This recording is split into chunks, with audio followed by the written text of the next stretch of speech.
Hey everybody, how you doing? This is TruePowerIsMine and this is TPIM SR Live, y'all.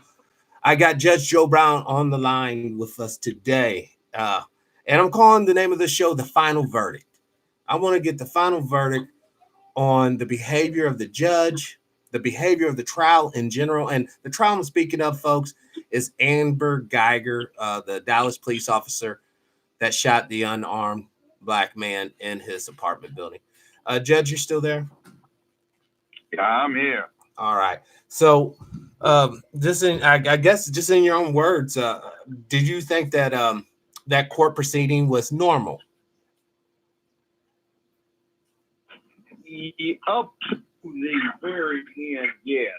There are some things that look abnormal about it because the public simply has not been exposed to a candid, accurate, and realistic report of what goes on in court and what the Constitution and Bill of Rights are about for a long time. The media has been engaged in a lot of hype to aggrandize their own particular agendas and also to generate ratings. Yes. Since news is no longer a public service but an entertainment. Entertainment, as Caesar said, is a way of distracting the mob from the business at hand so they don't pay attention to it. He said, give them bread and circuses and they won't care. In other words, feed them and entertain them. And it won't make any difference what's done to them because they won't be aware of it, won't care about it, or will misperceive it. Yes. Now, entertainment in terms of news is in a 24/7 context when years and years ago it used to be a 15-minute public service announcement. Now they have to keep you in a mood to stay tuned so they can generate commercial revenue and operate it as a business. Yes. What happened in the courtroom is typical, and the whole situation is actually not a new one. It's quite common, except there's a slight reversal. Usually the person who is on trial is not the cop who shot an innocent man sitting on the couch eating ice cream. The innocent man on the couch is on trial because he had a pistol and shot the intruder, and he's alleging self-defense. And you've got a black man on trial for killing a cop, or a white man on trial for killing a cop who came in the wrong place, or a neighbor who came in the wrong place. Not where the equivalent of the neighbor who came in the wrong house shoots the occupant who is legally in the house, or a cop who comes in the front door, a lady cop, and kills the person who's in there. All right? Right. So this is not unusual. It happens all the time and takes up a lot of the courtroom's business.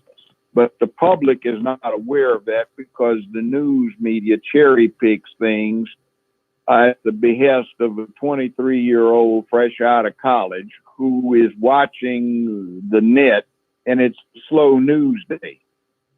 He or she picks up something to push through the newscast for the day, or one of the many newscasts for the day, because that's just what happened to come up on the wire or some local agency reports it.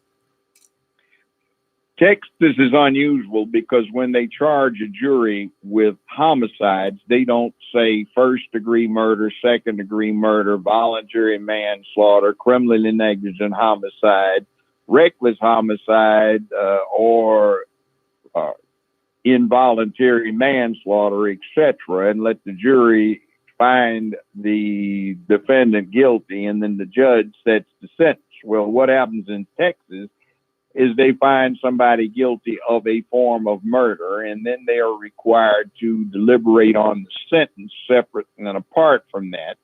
And they set a sentence based on their determination of what degree of severity the homicide rises to. So 10 years is what they came up with. The jury picked that 10 years, not the court.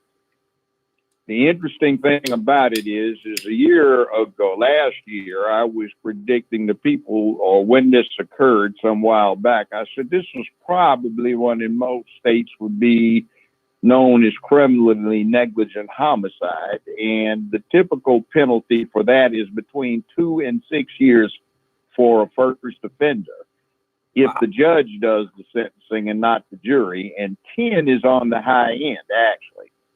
That sentence in most states is subject to probation and in some judicial diversion, where the person, if they're successful in completing the period of probation, is entitled to have the charges dismissed at the end of the probationary period and their records expunged.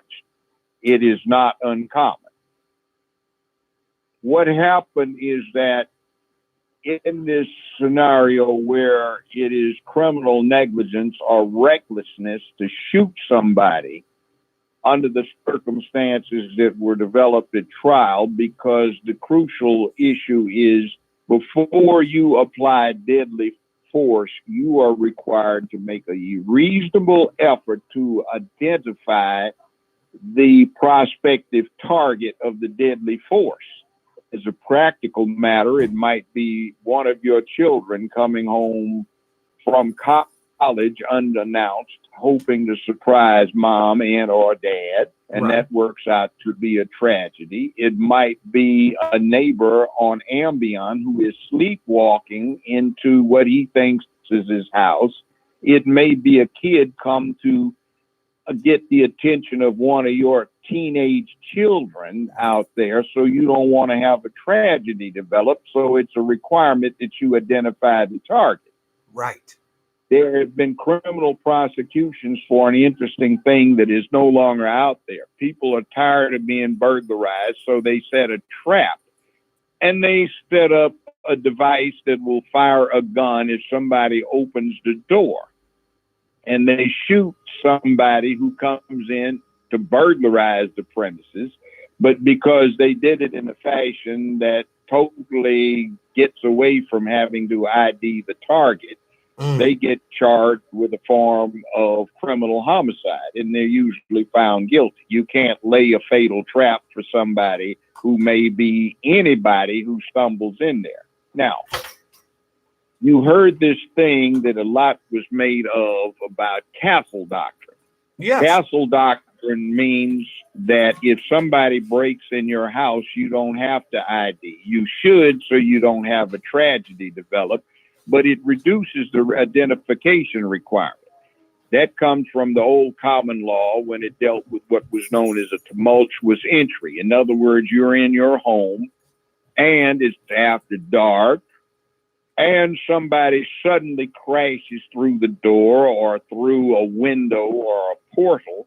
You don't have to go through the identification process. You were entitled to immediately use deadly force, because people don't ordinarily crash through the front door, through a portal or whatever. Correct. The castle doctrine is not an altogether bad thing, because the way it developed was that it had always been part of the common law, but it had not been specifically articulated as such. And there were instances, and the one I'm going to give you is a real one, that prompted this particular state to implement in code and by statute what was termed the castle doctrine.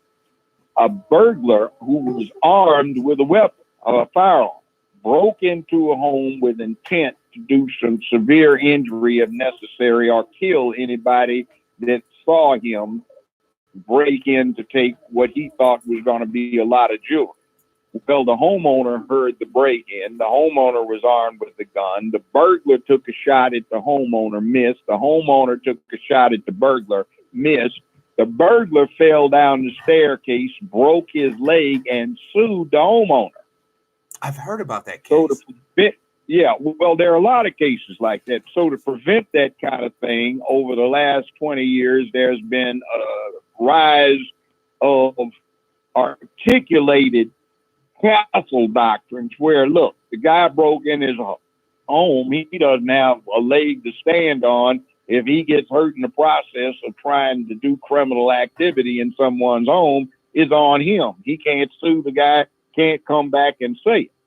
Right. Now, the reason that the defense wanted the castle doctrine was because if the woman thought that she was in her own home, she would not have been required to come up with all of the positive identification obligations or have them put on her that would otherwise be the account. So the important thing in American law is intent.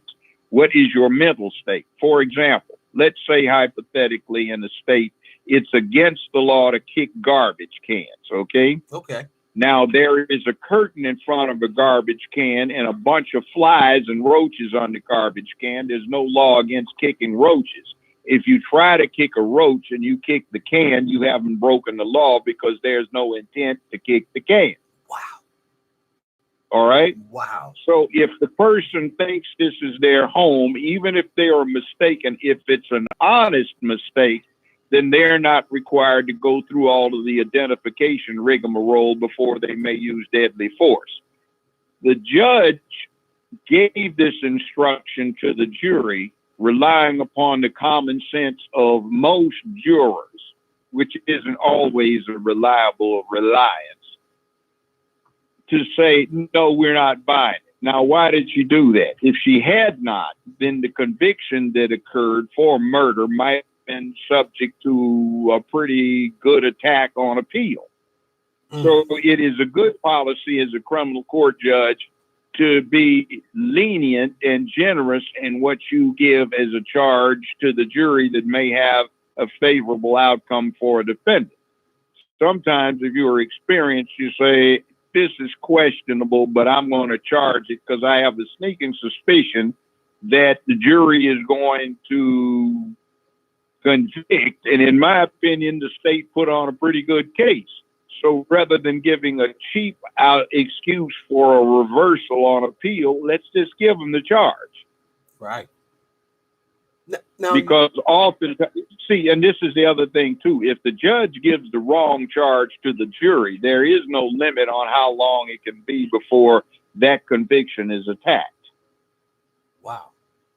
All right. See, the jury will be the judges of the facts and the law under the direction of the court. If the court gives the jury the wrong law, then the jury did not operate appropriately and the conviction can be set aside. So it's a solid conviction. The 10-year sentence, though it is unpalatable to the public because their expectations have been hyped and people are frankly angry about it. Correct. And they should be for a number of reasons.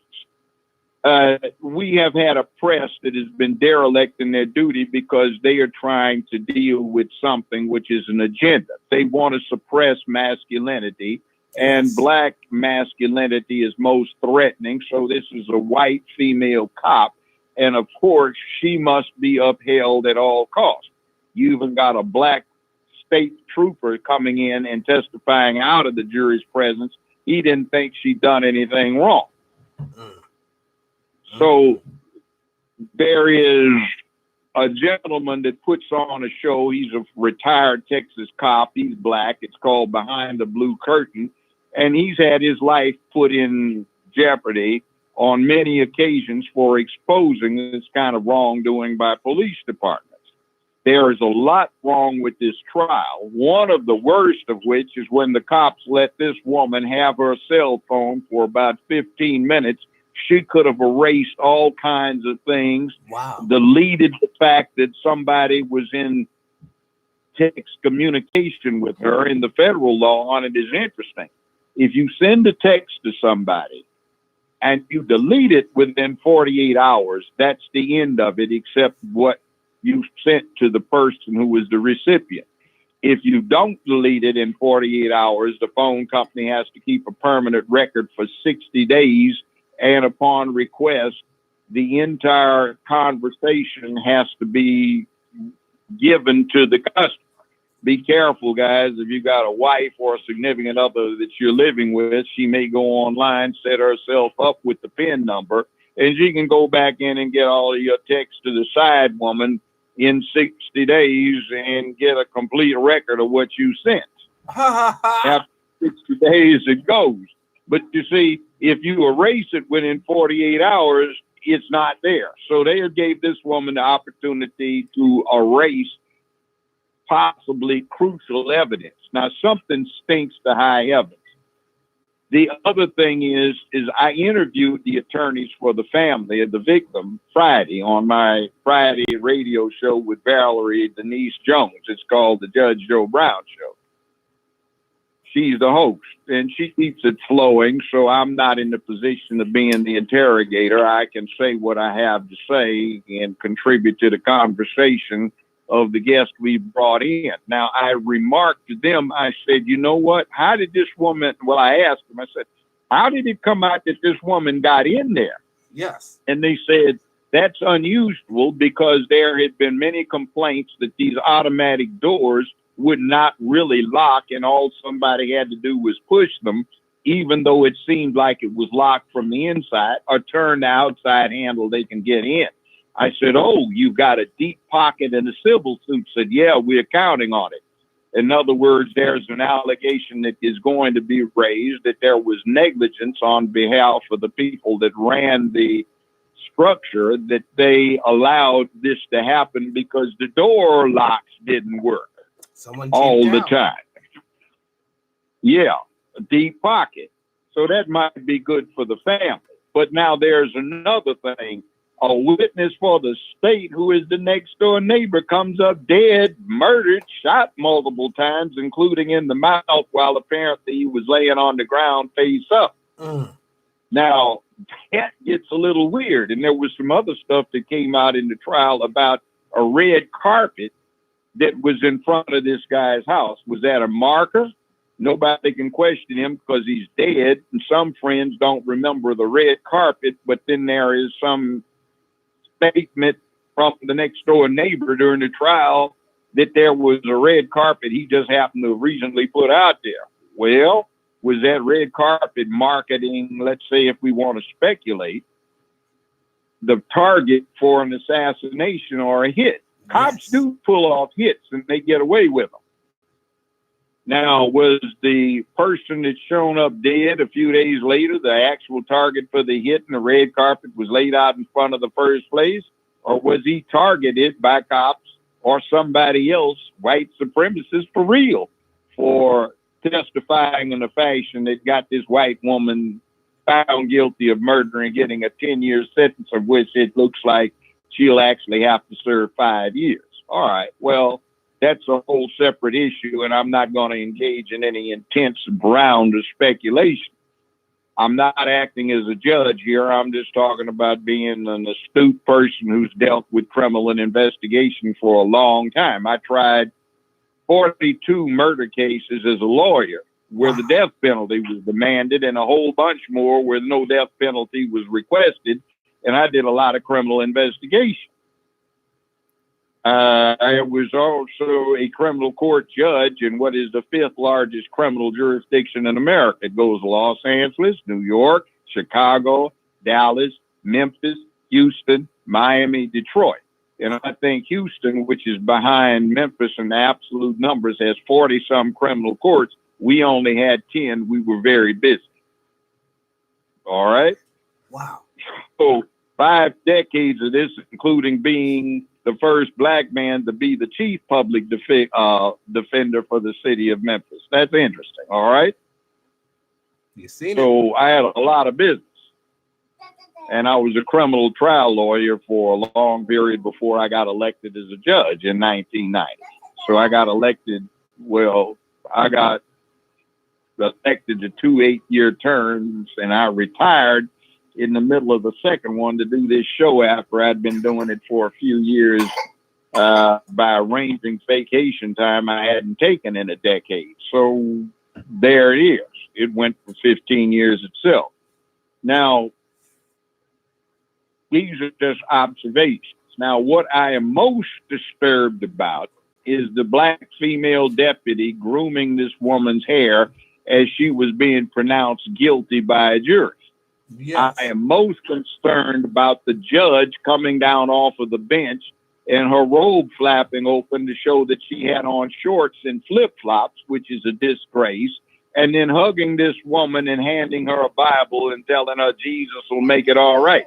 That's interjecting church into the affairs of the state. That's unbecoming conduct by a judge.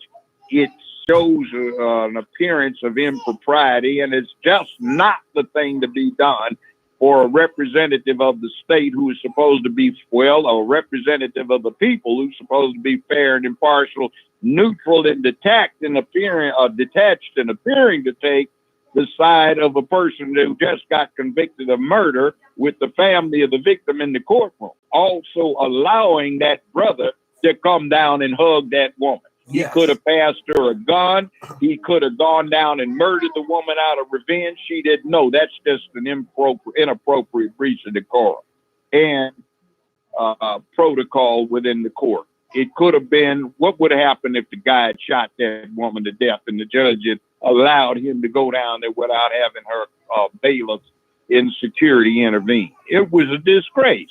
Wow, never even thought about that. I've been in here for 50 years, 5 decades, and I've never seen that anywhere. What, everything that you that raised, was just.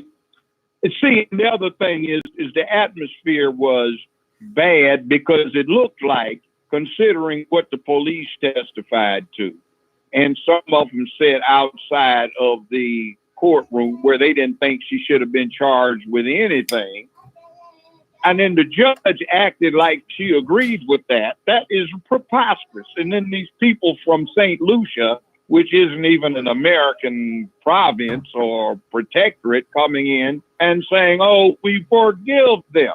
What would have happened if years ago Emmett Till's mother had said, oh, I forgive these racists and Klansmen for lynching my son, and I wish to embrace them in the name of Jesus. Instead of saying, I'm angry as hell, I'm going to have an open casket funeral that will last 3 days so everybody that's interested can see how they mutilated and brutalized my son, lynching him. The whole era that followed wouldn't have been the same. It wouldn't have. It would not have. See, that was this selfish, ridiculous behavior by this family to totally abdicate the responsibility they had of having generated a martyr for a son who could shape the opinion of a lot of black people and others about what was going on in this country. See, people are mad at Trump. He's a racist and everything. I said, you know what? He's no worse, no better than anybody that we've had in there with the donkey symbol of jackasses versus the elephant. Right. And one good thing, back in the 60s, we called it a necessary artifact to heighten the contradictions so you can see what's really there. Young people have been, Judge, why are you still angry about this? Things have changed. I said, they have not. They have changed, Judge. We don't have that old time racism. I said, you just don't know what you're missing. And then got Trump in, and the industry, the media industry hates him because he's perceived as being anti-gay. And they hate that because 9 out of every 10 of them in this business are that LGBT Skittles thing trying to taste the rainbow. It's their right to do so, but they hate him and they're letting this stuff come out to besmirch his character, and we're getting to see what was hidden from us or ignored so we never got to see for years. You got that thing with the Rodney King debacle in LA where they actually saw it on film and they had some racist backing up racist LAPD types out there in Simi Valley that is the home for 28% of the people out there are family members or actual retired cops from various places. So they saw this and they rioted. So they don't want that. So they hide it.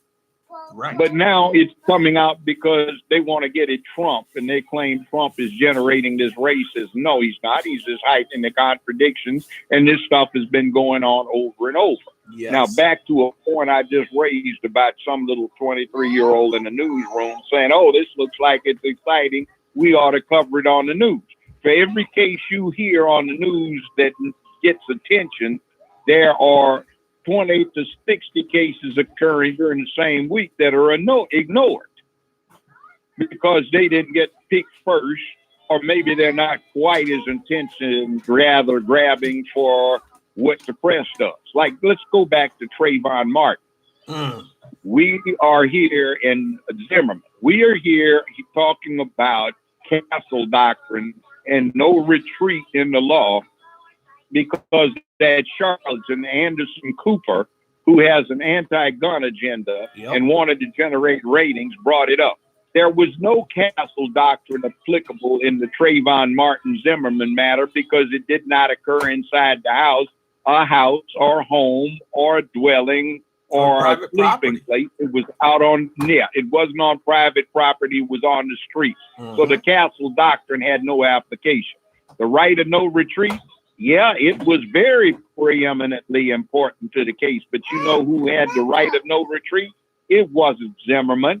It was the dead boy, Trayvon Martin. He was attacked. He didn't have to retreat. He could stand his ground and fight. And when he saw that his assailant had a pistol, a means of vesting deadly force and jeopardizing him by threatening serious bodily injury or death, he had the right under Florida law to take Zimmerman's life, and he was beating his head into the concrete. The press hype that Zimmerman said, I became fearful for my life when he was beating my head into the concrete, which Trayvon Martin had an absolute right to do because Zimmerman had assaulted him and was manifesting the means of taking Trayvon's life or causing him serious bodily injury, which is in fact the case. The DA took a dive because he had a high Cuban constituency. And see, what was going on is Zimmerman matched the profile, late 20s, and violent episodes of being a Cuban OG. A Cuban OG. See, in there, Miami police will tell you that they got a great number of problems wherein Cuban-based gangs get their initiation rights or their advancement rights by going out and killing somebody young and black, and vice versa. And guess what else was really despicable that Anderson Cooper told Trayvon's mother not to reveal? She finally revealed it on an interview I had with her. You know what it was? What? When Trayvon died, guess what his grandfather was doing at that time? I believe his grandfather was a cop, wasn't he? He was he was the lieutenant detective on the Miami Police Department. Wow. Guess what his father was? What? A sergeant detective on the Miami Police Department. Guess who they were visiting? A patrol woman from the Miami Police Department. So this kid is from a cop family. They're visiting a woman who's a cop, and Anderson Cooper wanted to imply he may have been a thug to ramp up the public interest. Yep. See, I was sitting in a bar in an outlying county in California, Ventura County. That's where Michael Jackson got put on trial, right? Right. And interestingly, the chief court reporter for that trial was a tenant on one of my properties. Talked to her about that, but we won't go there. Well, I'm sitting in this pub in the area, Ojai, which is part of Ventura County, and they're announcing the verdict, and one of these guys in there said, Jesus, where is Zimmerman? I said, that's him. No, it's not. That's a Mexican. I said, no, it's a Cuban. That's not Zimmerman. Where is Zimmerman? I said, that's Zimmerman. And they identified him. He said, Jesus Christ, you mean he's a Cuban? I've been thinking he was a Jew all this time. No, that's because a lot of Jews used to vacation in old Havana, and they'd screw these Cubano women and then have babies and then name the babies, give them the last name of the Jewish guy or white guy that screwed them. Wow. So Zimmerman's grandfather was probably somebody born to a woman that got screwed by a Jew and left her knocked up. Is common. I did not even know that. So Anderson Cooper played that off deliberately so it would look like a Jewish guy shot a hoodie-wearing thug walking down the street, being a good citizen. Wow. That's what media does. And that's a lot of that hype is going on in what you saw with this case down in Texas. And if you were a professional, you recognize it. And you see, let's get to this impeachment thing. Yeah, we're going to get rid of Trump. He's going to be impeached. Right.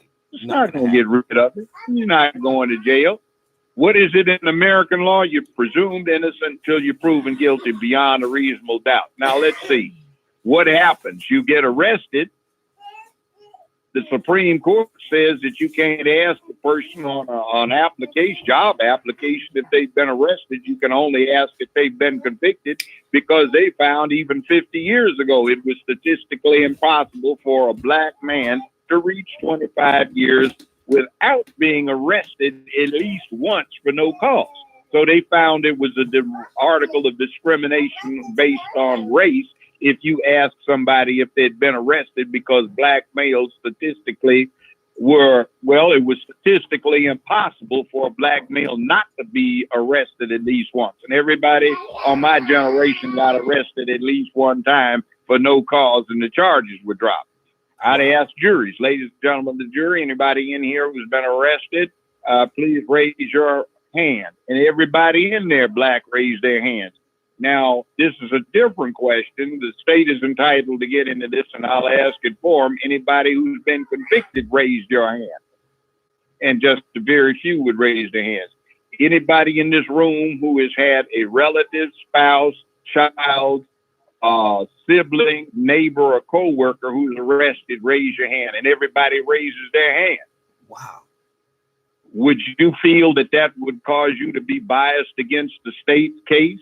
The fact someone in that those described categories is being arrested, please hold your hand if it will. People put their hands down.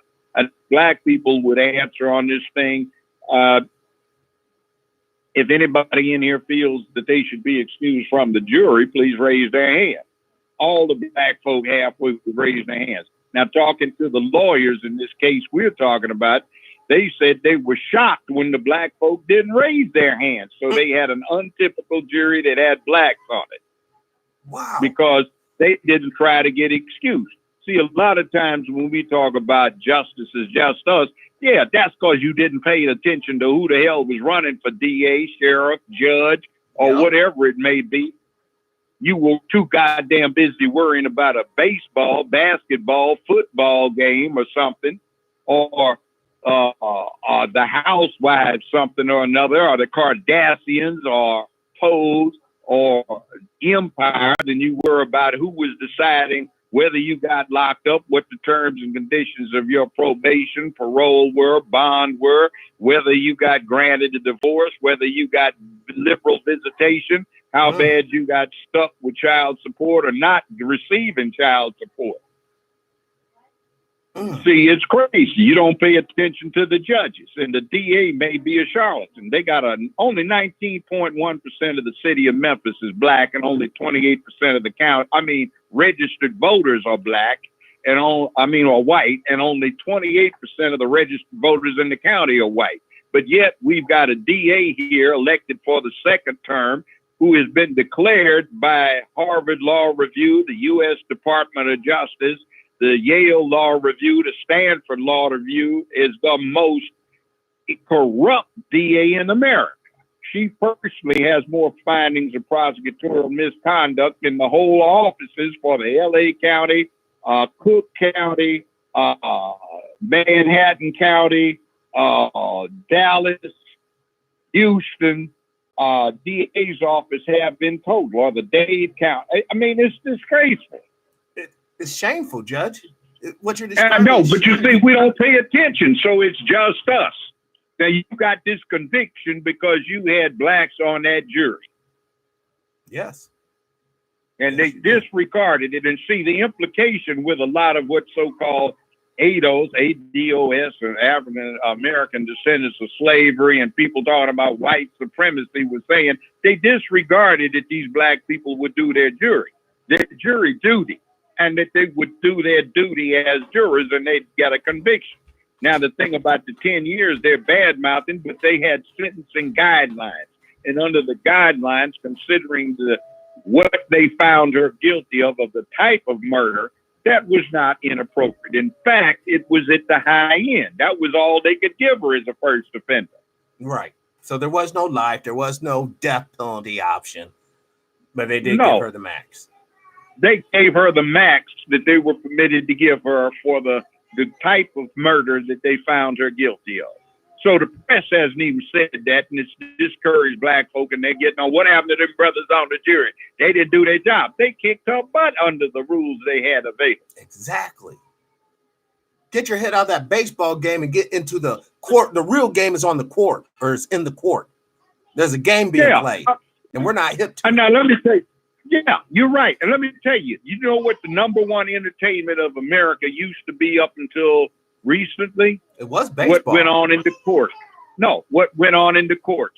I have tried cases in outlying counties here in Tennessee where they had the old-time court square and the old-time courtroom. I noticed the first time I showed up in one, instead of having room for maybe 75, 80 people in there, they could fit 200 or 300 in the courtroom. Oh, wow. And then when they had a trial, people would bring picnic baskets and blankets, and they'd set up loudspeakers so they could have 1,500 people in the court square listening to the trial. It's drama, intrigue, mystery, you know, it's CSI stuff you sit on TV and watching is real, and fiction can't match reality. Right. But you see, that's what they do. We said, man, Judge, can I ask you a question? I got called for jury. What can I say to get out of it? I'm not going to tell you because you need to serve. Yes. Well, see, Judge, I don't have time for all that BS, man. You know what's going to happen. Yeah, because you won't be there to see that what's supposed to happen happens. What you mean? See, the reason what you're talking about is going to happen is because you and a whole bunch of other folk that claim to be good black folk are going to try to wheedle out of it. They won't be there. Mm. And they don't have to worry about a conviction of somebody white because they got nothing but white folk that want to serve on the jury. Exactly. And then this woman, by the way, that's the DA here that got found to be the most corrupt person, guess what?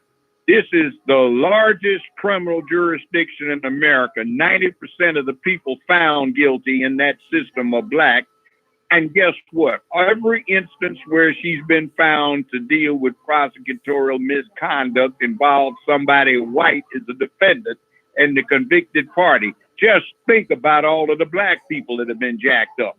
Now, marijuana all across the country is being decriminalized. The Justice Department's most recent report says, guess where the stiffest sentences for simple possession of marijuana in America are given out? Right here in Memphis, Shelby County, with only 19.1% of the registered voters in the city being white and only 28% in the county being white. And guess what? The criminal court judges who back this nonsense up have the fewest number of black judges in the last 20 years sitting on the bench. Yep. We had more black judges who were conscientious black men who didn't take crap sitting up there protecting the black citizens 20 years ago than we do now. But see, this is what I'm talking about, Judge. The most powerful thing I think we discussed today is just how important for us to get registered to vote and serve, actively try to serve on these juries. We got to get in the game. Yeah, and we got to do something else. Our local Democratic and state Democratic and national Democratic Party interests expect to own our votes, and they don't deliver. They haven't for years. Right. And what we do get is we put them in office, and what's the first thing they do? They go assist in the breakup of the family, the breakup of employment, the importation of interest who will displace us from jobs, the development of situations where more of us will be locked up. Yep. And deal with supporting what I call the Skittles Taste the Rainbow crowd, which a lot of them are. Yes. See, that's one of the untold secrets. When we had the government shut down a few months back, everybody was paying attention to that. I went and looked at something else I was curious about. Do you know they had one of the busiest periods in recent history in Congress and in the Senate, where committees were coming out with stuff for the rainbow crowd that they were inserting in other pieces of legislation? No. They were busy little beavers while they were hiding behind the smoke screen of the government shutdown. The Equality Act. That was only a small part of it. In the Equality Act, yes. And then the other thing, the anti-lynch bill, where Juicy Jesse Smollett got that fake news that the Chicago police have him on video buying during the run up to Halloween at a costume shop. That's what he had around his neck. Fake. And what was the connection? He was campaigning for Kamala Kamasutra Harris, fake negress, who is black. She's a Hindu Brahmin. Yes. Has nothing to do with black. As a matter of fact, she's what these Aryan supermen actually look like. They weren't blonde hair, blue eyes. They were paper bag brown with long, coarse, wavy black hair. Right. Like her. And they introduced this, and they took it back off the table when they moved to amend it to read, or the unofficial title of the anti-lynch back. Well, we might as well do something for some of these black folk. I mean, it's pretty bad to be against the lynching, you know.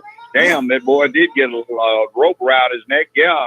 And Trump had something to do with it. It was all fake. The bottom line was he wasn't trying to get a job with Empire. Hell, he wasn't even a high-paid Hollywood star. He's only getting $600,000 a year. That's chicken change. He hadn't even made the Millionaires Club. So what he was doing is wanting to be an LGBTQ, et cetera, alphabet, A, B, to Z hero. Right. And he was campaigning with Kamala Harris less than 4 hours before this event took place, which was fake. Everybody at the club he belonged to knew about it. They had heard him discussing it for weeks. That's why the police were able to ferret all that stuff out. So and then the lesbian mayor of Chicago and her running dog, the DA, decided that we aren't going to waste time on nonviolent offenses, so they dropped all the charges against it. Now, what about all of the people sitting up there for simple possession, bad checks, you know, theft and embezzlement and all this other stuff, who, you know, it was nonviolent, so let's not consider them. Prosecution, Cook County is dismissing all of these cases against people on motion by their defense lawyers that it was a nonviolent offense, so it's disparate treatment and selective prosecution to prosecute their client for one or two nonviolent offenses, where Juicy Jesse got his dismissed because it was nonviolent. Exactly. Or dropped, mild problems. See? Feedback, fallout, consequences, like in the John Wick movies. But that's the thing about the consequences to that, especially the Smollett, that energizes white nationalists and haters to go out and beat up people. Oh, well, we're going to, you know, this guy tried to make us look bad, so let's retaliate. So there's going to be untold people getting noses bloodied, heads cracked behind this business. Well, yeah. I interviewed some of the black detectives on the Chicago police, said it's unconscionable considering the problems black people have had being lynched, and this fool goes and fakes it. Exactly. And no one really called him out on the left side. You know, I guess the liberal media. No one, you know, you didn't see Andrew. Well, not liberal, the homosexual media. See, on their own site, LGBT, they brag that 8 to 9 out of every 10 people involved in the mainstream news media and in Hollywood in general are LGBT. Wow. So they're pushing their own thing. And then see, look at, why do I call him Juicy Jesse? His real name is Justin Smollett.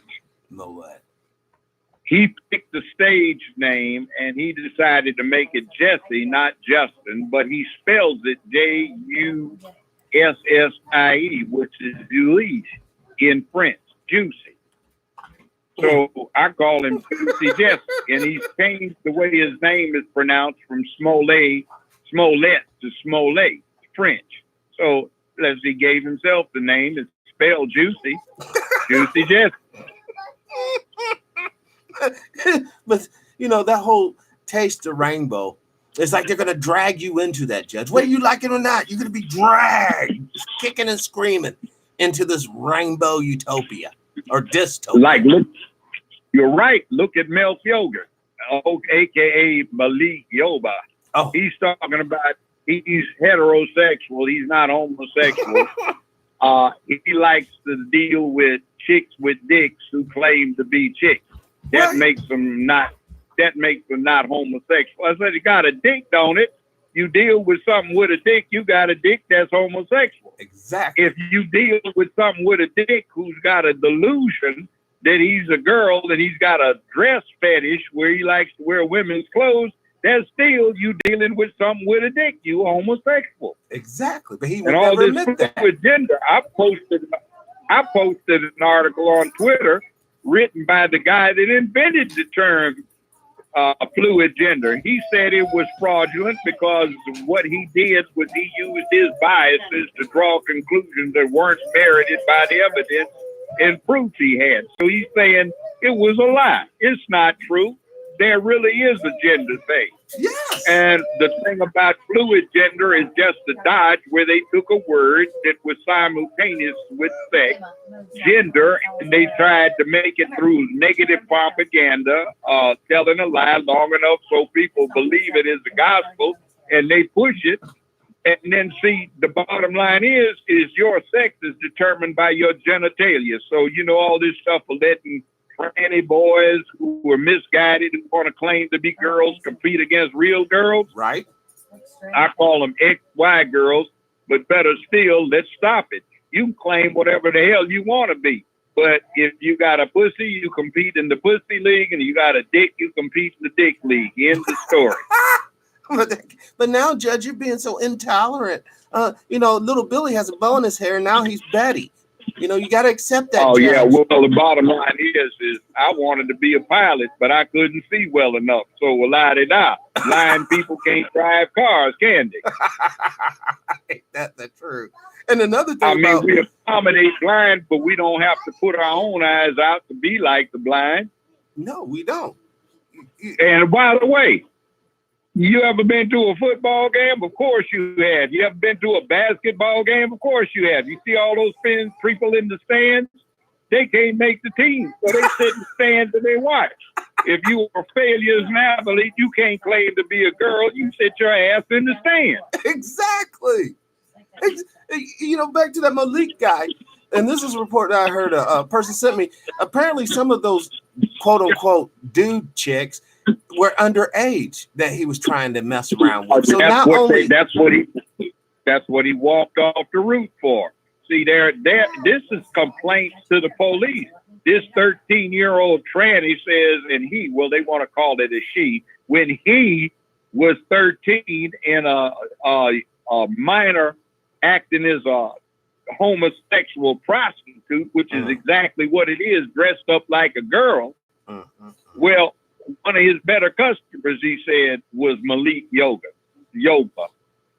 And he said he disappeared for a while, but when he was 15, he came back and he patronized him a lot.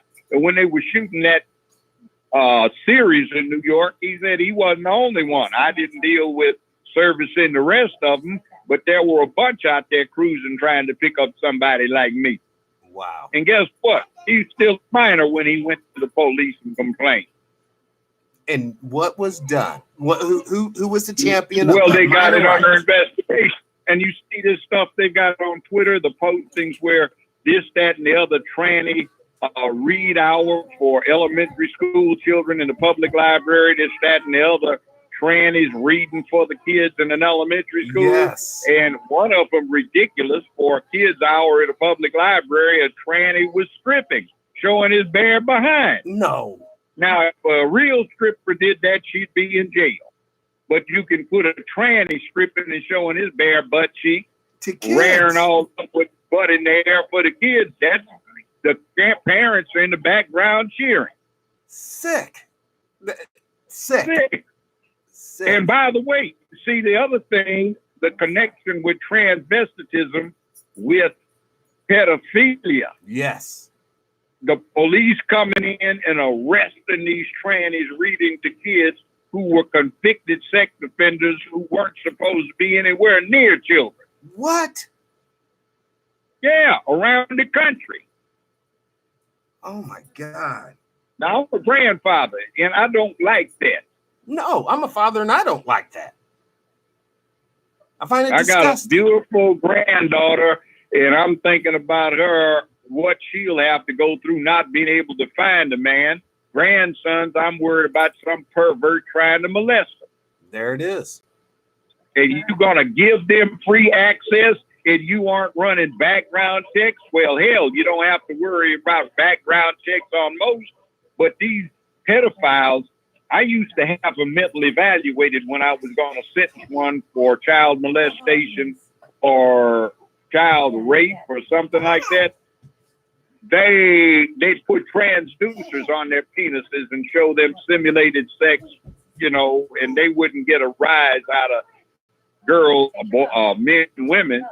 They didn't much of a rise about adult gay men having sex with each other or lesbians having sex with each other, but they'd get a 99% hard erection on looking at children having sex with grown people. A simulation. That is absolutely. So what are you gonna do with them? And then the evidence from the medical doctors is nothing you can do with them unless you chemically castrate them, lock them up for the rest of their lives, or you physically castrate them. Otherwise, they'll be a threat to the public. They can't resist urge. Or we give them punishment for treason. I don't know. No, treason is something entirely different. Not try them as treason, but just give them the same punishment as we would give a person for treason. Well, treason can be committed against the state, which is odd since they haven't had it since the Civil War, or against the national government. And it depends. Used to be treason was an automatic death penalty, but it's not so clear whether there's a death penalty that attaches to conviction for treason these days. Yeah, you're right about that.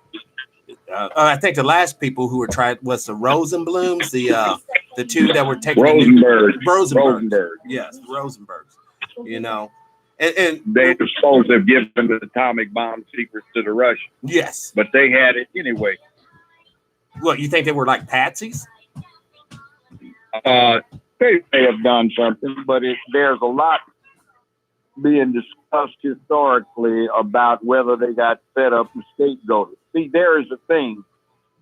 One of the ambassadors to Moscow, right at the start of the Korean War, relates to having a meeting with Stalin. And Stalin invited him over, and Stalin was in exceptionally good humor. And he had an assistant bring out a red cushion with an envelope, big, thick envelope, manila envelope type on it. And he handed it to the American advisor. The American advisor looked at it. He didn't get it. He said he handed it to his military attaché, and the attaché looked at it and then blanched white as a sheet and muttered, "Oh, shit." And the ambassador, former ambassador, this is dead now, he says, "I was about to admonish him when the military attaché grabbed me by the arm and said we needed to talk." So he politely excused him from Stalin's presence, himself from Stalin's presence. Stalin smiled, and Stalin's interpreter said, "Certainly." He says, "What's the matter?" He said, "Oh my God, ambassador, these are the codes for our atomic bomb." Oh, man. He said, "What?" He said, "Look, you don't know it, but we can't set our atomic bombs off without a radio signal. We have a Navy captain riding along with the Air Force to okay the turning on of the bomb. And it has to be set by a frequency." Those radios were, vacuum tube things, not transistorized at the time. So the guy that was listening had to make sure that the frequency was not being used, because once he turned it on, if any signal came through on that frequency, it would detonate the bomb in the airplane. So what Stalin gave him was a list of all the frequencies that the American bombs would go off on. And they had a whole series of massive radio transmitters broadcasting 24/7 on all of the bomb frequencies. So the Americans couldn't use the bomb in Korea if they wanted to, because if they turned one on, the B-29 would blow up. Wow. Well, that would explain why we never had a nuclear war. Yeah, he knew that. So that secret did not come out until State Department records would be classified 50 years after the fact. Wow. So that's why no nukes in Korea. When MacArthur was talking about we need to nuke the Chinese, Truman told him to shut up because Truman knew. And when he didn't shut up, Truman fired his ass because he didn't want anybody to know that. The Soviets knew that we knew, and we couldn't do crap about it. Man, that is so crazy. As soon as you turn on the doggone bomb, they already had the radio signal going out, and it would have instantly exploded in midair. Yeah. Wow. So what happened with the Hiroshima and Nagasaki bomb, or Hiroshima, depending upon how you pronounce it, is a Navy captain was riding in the plane. He was superior in rank to everybody. Tippett was a colonel, but he was not a bird colonel. He was lieutenant colonel. Right. With the built relieved, and the captain outranked him. So that was the Navy's contribution, and he verified what the frequency was. He turned the bomb onto the frequency, and guess what? You just can't do it by a switch or a control. He had to physically go in the bomb bay and open the bomb hatch up and set the frequency on the bomb in the bomb bay. So he couldn't instantly turn it off. Wow. Wow, and they so would have had those. They were committed. It was, we got to drop this damn thing, otherwise we blow the hell up if anybody's got a stray signal on this frequency. Man, you know, and just think how many people died.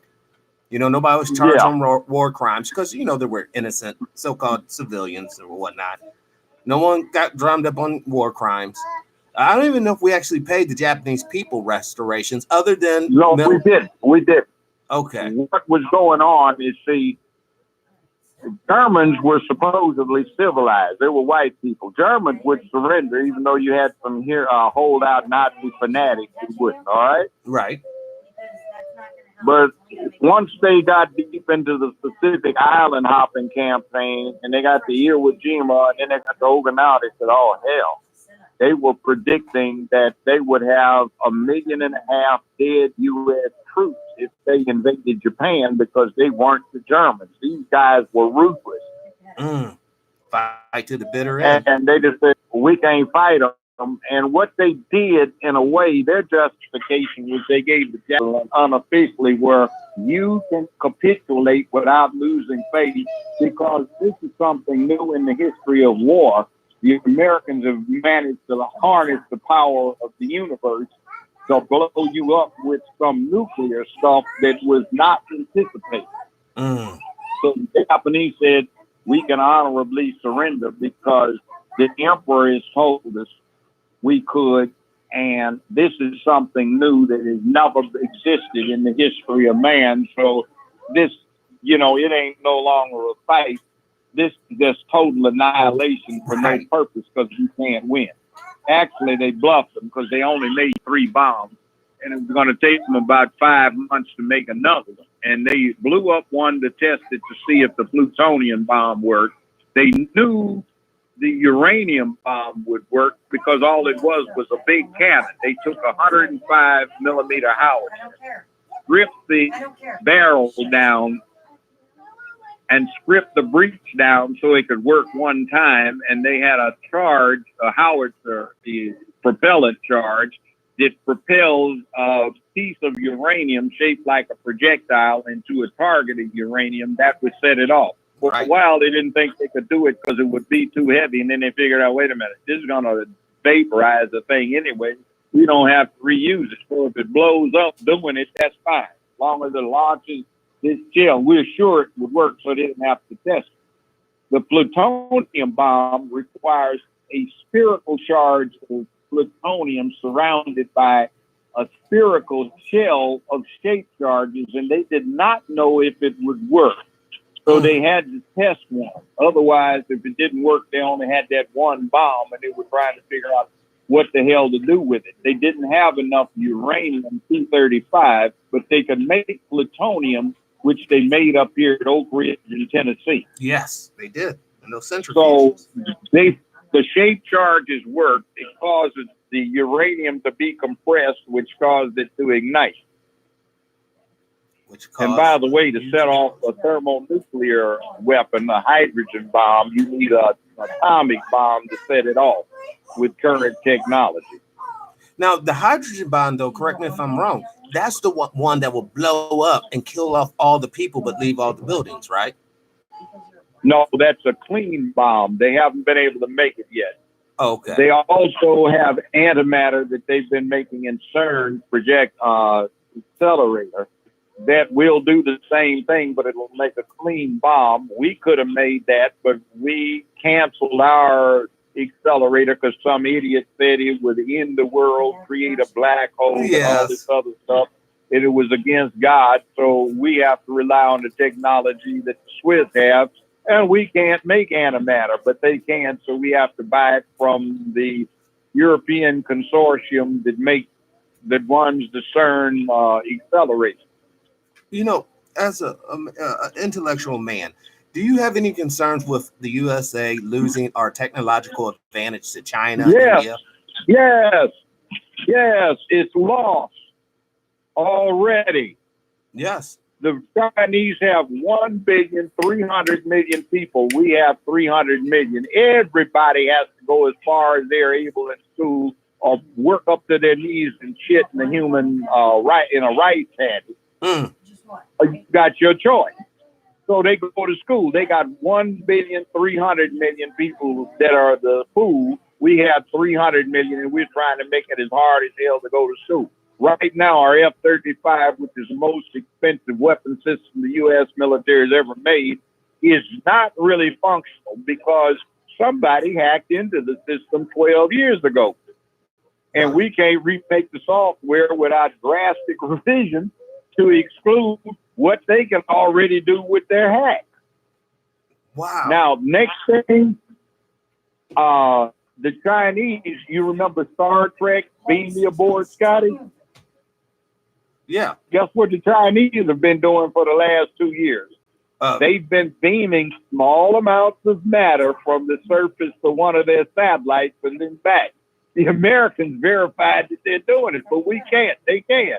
Yes, beam me aboard, Scotty. It ain't got that advanced yet, but they can do it. Oh my God! It's like why, Judge? Why in the 80s did the industrial leaders of this country forsake us?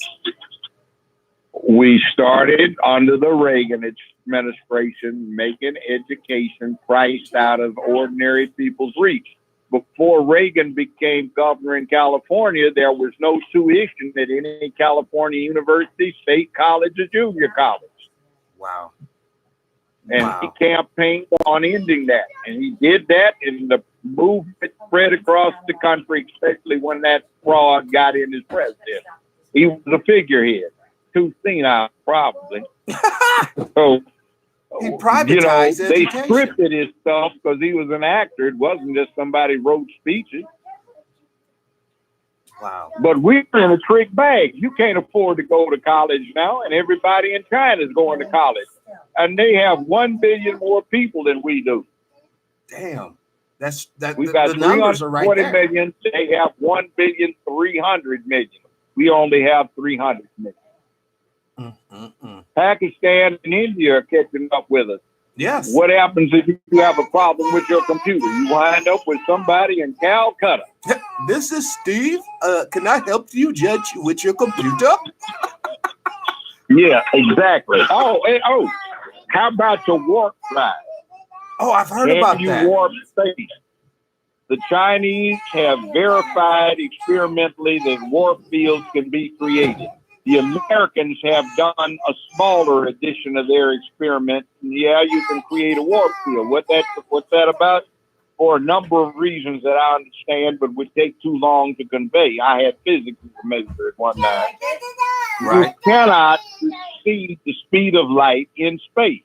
Correct. But space itself can expand faster than the speed of light. So what happens is, since you cannot achieve light speed in space or through space, if you warp space, which the Chinese have verified you can do, you could effectively take one light year, crumple it up a step from one end of it over to the next and uncrumple it, and you've achieved a virtual excess speed of light. As per Star Trek, and they got the science right, theoretically, you can warp space to a factor of 11. Warp 1 is 10 times the speed of light. Warp 2 is 100. Warp 3 is 1,000. Warp 4 is 10,000.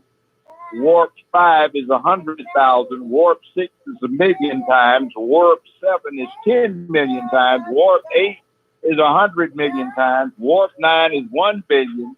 Warp 10, which is the fastest they could go, was 10 billion times the speed of light. Wow. Effectively. And warp 11, which is theoretically the maximum, is 100 million times, 100 billion times the speed of light, virtually set. So you could get to a star in days, hours, weeks, or months. The problem is even at warp 10, it would be prohibitively long to get from one galaxy to another. Warp 11, you could make it if you could do it.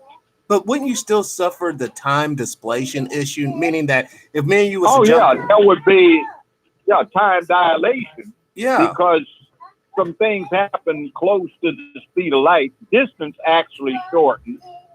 Mass increases. The energy to keep going increases exponentially until there's not enough mass and energy in the universe to exceed the speed of light in open space, because that means you have used the energy that's necessary to make the universe the universe. Wow. You can make space go faster. And we see instances, the Big Bang, where for the first few seconds, space was expanding much faster than the velocity of light. But then it gradually slows down.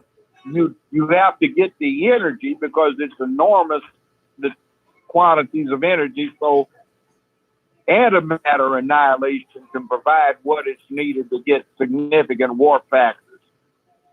But how would you transmute that raw energy?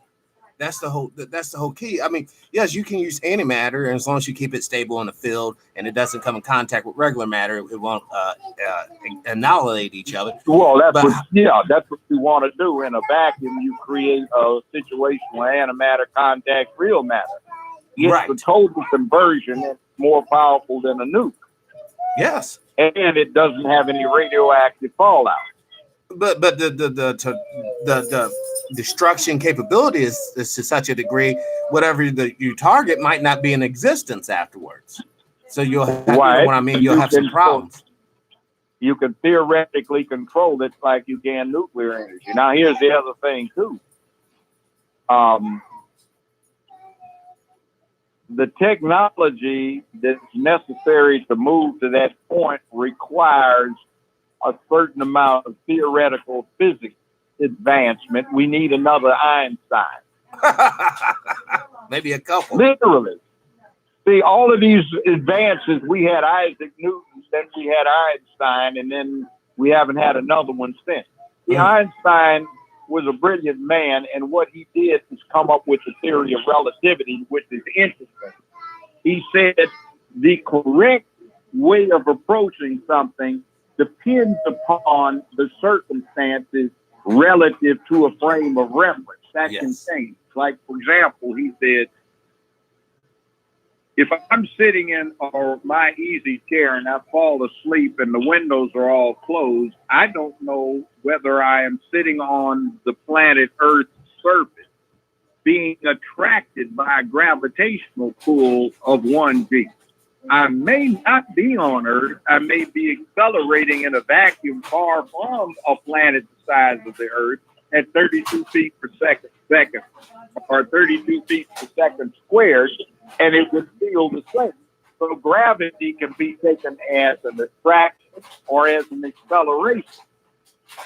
So when he thought this out, he says, what happens if what is going on is the shape of space is being altered by gravity, and what we feel is gravity is in fact an acceleration brought on by the shape of space, which opened up the door.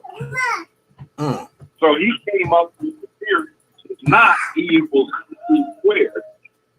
That's only part of it, but it's the longer formula, and he didn't even realize all of the implications of his formula, and they're just now discovering them. One of the main experimental devices they use is your GPS. Yes. Because it is involving satellites that are traveling at a significant velocity away from the gravitational field, the center of the Earth where the gravity is strongest. What happens is relativistic factors influence what comes out. So they've got a correction factor that they've got built into the whole system. So every now and then they turn that off and see how quickly it drifts, because guess what? The satellites are not in the same time zone we're in. They're actually behind us in time. So we're in the satellite future. Wow. At the time they're sending their corrective signals, so we introduce a mathematical correction to make up for the fact that are in the future of the satellite, so we have to compensate for that. If you cut it off, it quickly starts drifting, so the accuracy deteriorates. You cut it back on and it restores. Like, for example, Voyager, the fastest moving man-made object ever, is way out there. It's into the troposphere. It's gone out of the solar system. But it's moving so fast that it's actually going on an hour in our path. So if we had a telescope powerful enough to see it, we could see it, but it couldn't see us because we haven't occurred yet. Or what we're doing hasn't happened yet for it.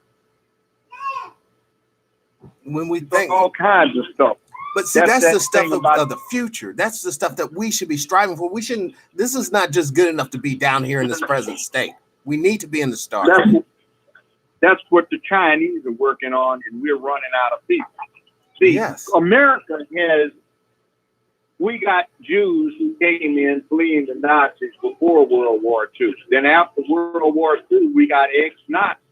And then we had the height of the American educational system, so we dumped a bunch of people in the system who knew these things: STEM, science, technology, engineering, and math. And we are coasting from that. Right now, we're bringing in people from India and Pakistan and from Japan who will become citizens here, who bring in STEM, science, technology, engineering, and math because they've been studying. Black folk, we keep talking about we're going to be entrepreneurs and we're going to isolate ourselves and get some land and we're going to go into business. That's crap. The market's glutted. We can't match it for scale. In this kind of society right now, under the current modern circumstances, the only way you're going to make money is to come up with a new product. And that's science, technology, engineering, and math for the most part, or it's something new and different in the service industry. So if we want a profound thing to generate something like the Silicon Valley, the .com thing, we have to deal with science, technology, engineering, and math. And guess what we don't go into? Science, technology, engineering, and math. That's what we don't. We want to be a psychiatrist or a teacher. No, well, psychiatrist isn't even that bad. That's the service industry. That's growth. And there's still a lot to do with understanding the human mind. Yes. If you're going to have something, it's a component. Well, humans are a component of this. And the better you understand the component, the better the end product is going to be. Yes. So they used to have a thing about computers called GIGO. G-I-G-O, garbage in, garbage out. Right. And if you input something wrong, you got a wrong output. So when the human is not understood correctly and you're dealing with something based on your misconceptions medicine of what your raw material is with humanity, then what comes out doesn't work out that well. It doesn't work at all because it's fairy tale. Psychiatry is all right. Medicine is all right. Engineering is all right. No, that's good. You have a thing where you have to have people dealing with each other. So cops and lawyers and judges and police and, well, I already said that. You have to feed them, so you got to do that. You got to deal with farming, but one of the problems with farming is we're running out of technology to feed the people we have on the level that they want to be fed, and the climate isn't cooperating anymore. So we need something there where somebody's going to have to learn how to deal with the weather. Now, they've got all kinds of conspiracy things, but we don't really know how to control it. We need to, because there are going to be some famines and a lot of warfare, which is kind of interesting because the Skittles crowd is trying to emasculate the country. Yes. And the country is about to face an era in a very few decades where those masculine attributes will be very, very valuable because we will have left our bubble of safety and the world's going to be much more dangerous because they're going to be starving people with not a damn thing to lose. That's it. Wow, you got all your life folks for the Titanic thing. Titanic's on safe. Yeah. And then we got this thing, women and children in the lifeboat first. Do the trannies get to get in with the women or stay back to school with the men? Drudge, if they're on the ship, I'm going down. They're staying there right with me and the captain. We're going down. The chicks and the kids are fucking gone. Now, I open doors for women, but am I supposed to open doors for a tranny? Hell, he's got a dick. Don't know the goddamn door. The tranny, I mean, I stop if women are in distress on the roadway, and I be off and try not to scare them. You know, they're freaks out here, so I offer my service. If I find out it's a tranny, I'm going to leave his ass there, because I say, you know, you can change what you are. You can change the goddamn thing, tire. You can transform from a model into a mechanic. Yeah, well, yeah, you can transform, and if you change the sex, you can change the damn tire. You can change the sex. Excuse me, screw you. I love if you can change your sex, then you can change your tire. I'm out here. I love it. You know, and I have to say I'm repeating that. Some brother posted something where he said, I have to confess, that came from somebody. I don't know what his name is, but he posted a video. He said, look, I was driving down the street and I saw this woman trying to change the tire. I stopped. And when she stood up, he looked taller than usual. And when it came, I became aware it was a man. I said, excuse me, what are you? I said, well, I'm a woman. I said, you got a dick? I said, yeah. I said, well, you know what? Bye. Well, you're not going to help me? No. You can change your sex. You can change your damn tire. Bye. That's funny. Now, I would have said something else. You're a man just like me. Exactly. I don't care. You just a crippled one because you mentally ill, but damn it, go ahead. But see, the whole world is trying to tell us, Judge, no, you're supposed to not only change its tire, but you should ask it for dinner and possibly even try to mate with it. That's what the world is telling. Here's the thing. We did not pay attention to who we were electing. We put all of these people who are closet gays.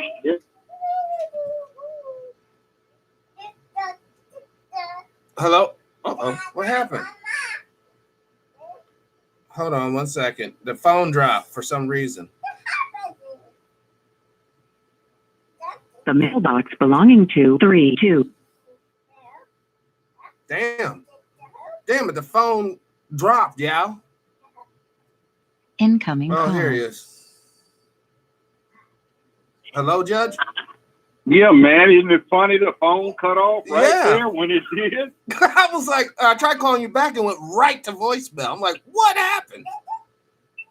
This thing is on 100%. It should not. Here, I'm going to show the people in the chat room. My phone is on 100%. There it is. Mine has got good signal, too. you know, for the last few days, I've been doing a lot of phone interviews about these subjects, you know, and every time it turns around to that, there's difficulty. The phone cuts off right in the middle, no matter who it is. You know, I think you got a case of NSA or CIA, FBI, because it always happens right at the critical point. On suddenly you start the shows. My show will start buffering, or the calls will drop, and it's like, you know, really in this day and age, are words really that scary to the powers that? Yeah, they are.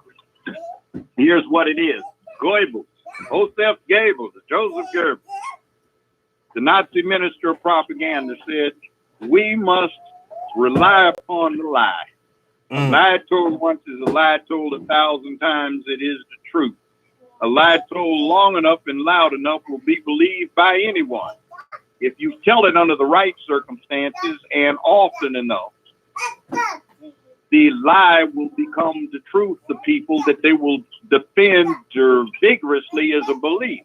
Right. It should always be, and this is where we come in, always it should be remembered that the truth is the absolute enemy of the lie. And at all costs, a movement or a government that relies upon the lie must defeat the truth at all costs. Yes. Yes. I mean, in another way of putting it, that's the difference between a righteous man doing bad things or a bad man doing good things. Yeah, that is the thing. All right. So you convert the citizenry into good men doing bad things because they believe that what they're doing is good because they're relying upon the lie. Right. And bad men doing bad things cause them to act that way. So universal. Universal law. We just can't escape it. We just can't get around it. That's why I say we should have these honest conversations, come up with a real plan of action, you know, because a lot of people out here are so confused. And one thing about this show, I want to be like the counterweight to people talking foolish, because I don't want to see people go out here and get shot up and killed. Like, you know, you get some revolutionary guy, let's get a couple of pistols and we're going to overthrow the government. It's not going to work like that. For one, this government has some vicious weaponry and professionally trained soldiers. You know, this ain't no banana republic we're dealing with here. All right. There's another way of changing it. And we have to get back to what you just said. We have to change the spirit of the person, the spirit of the citizen, the spirit of the man, woman, and child out here to want to desire freedom, liberty, property ownership, basically the Constitution, to really apply that across the citizenry equally. I'm not talking about illegals. I'm glad I'm not in New York City, because I can say illegal aliens on this show without a $250,000 fine. You know, so we got to realize what the hell happened to the First Amendment, freedom of speech. Damn, it's political debate. When in the hell, since it says specifically, debate and public discourse shall not be infringed? What the hell happened to this, where you can say, I don't like public policy because the thing is wrong and you get locked up, put in jail, or fined? Yes. What the hell is that? It's tyranny. It's called tyranny, tyrannical powers being imposed on the people. Yeah, there's nothing in the Constitution about diminishing a person's rights to free speech. Especially when because you're speaking about it makes somebody feel uncomfortable. I mean, if there is a case where there is a deliberate attempt to defame, that is a civil remedy to the wrong party. The government can't get in and say, no, you can't say it unless the intent is to deliberately engender a breach of the public peace, aka fighting words. And see, these aren't fighting words. They're just observations. But this bunch of lackadaisical idiots has made it against the law because it is not constitutional.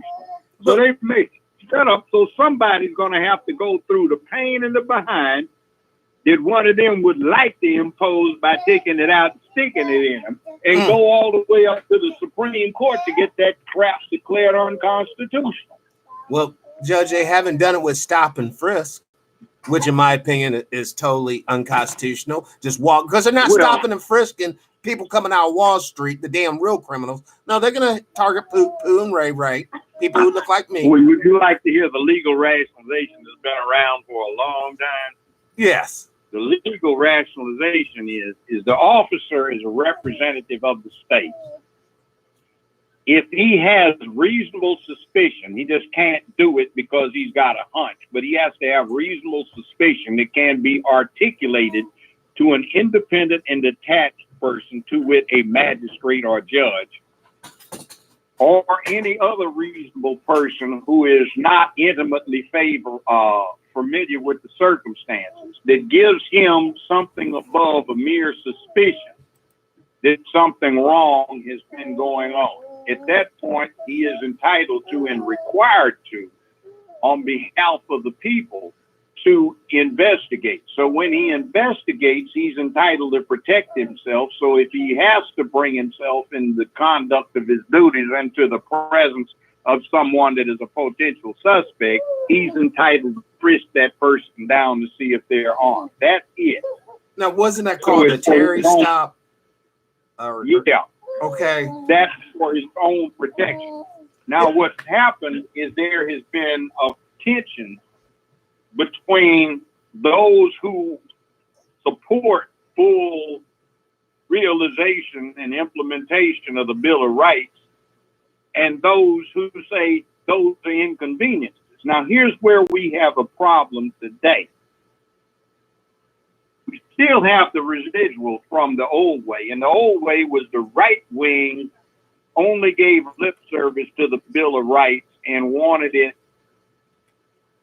violated when the expediency suggested that was the most effective way. The Constitution does not embrace the most effective way. It embraces a way that keeps the government from being all powerful. So the left wing for 200 years was in the business of defending the Bill of Rights against assaults from the right. Now the left has become in the naivety and their modification to deal with this emasculation of the country and going from rational, reasonable, logical, calculated, and analytical conduct to one based on a motive imperative. So the emotional imperative says we don't like this, so we do something about it. So they're attacking the Bill of Rights. And the right is in the position of having to defend it, but they've never had to before.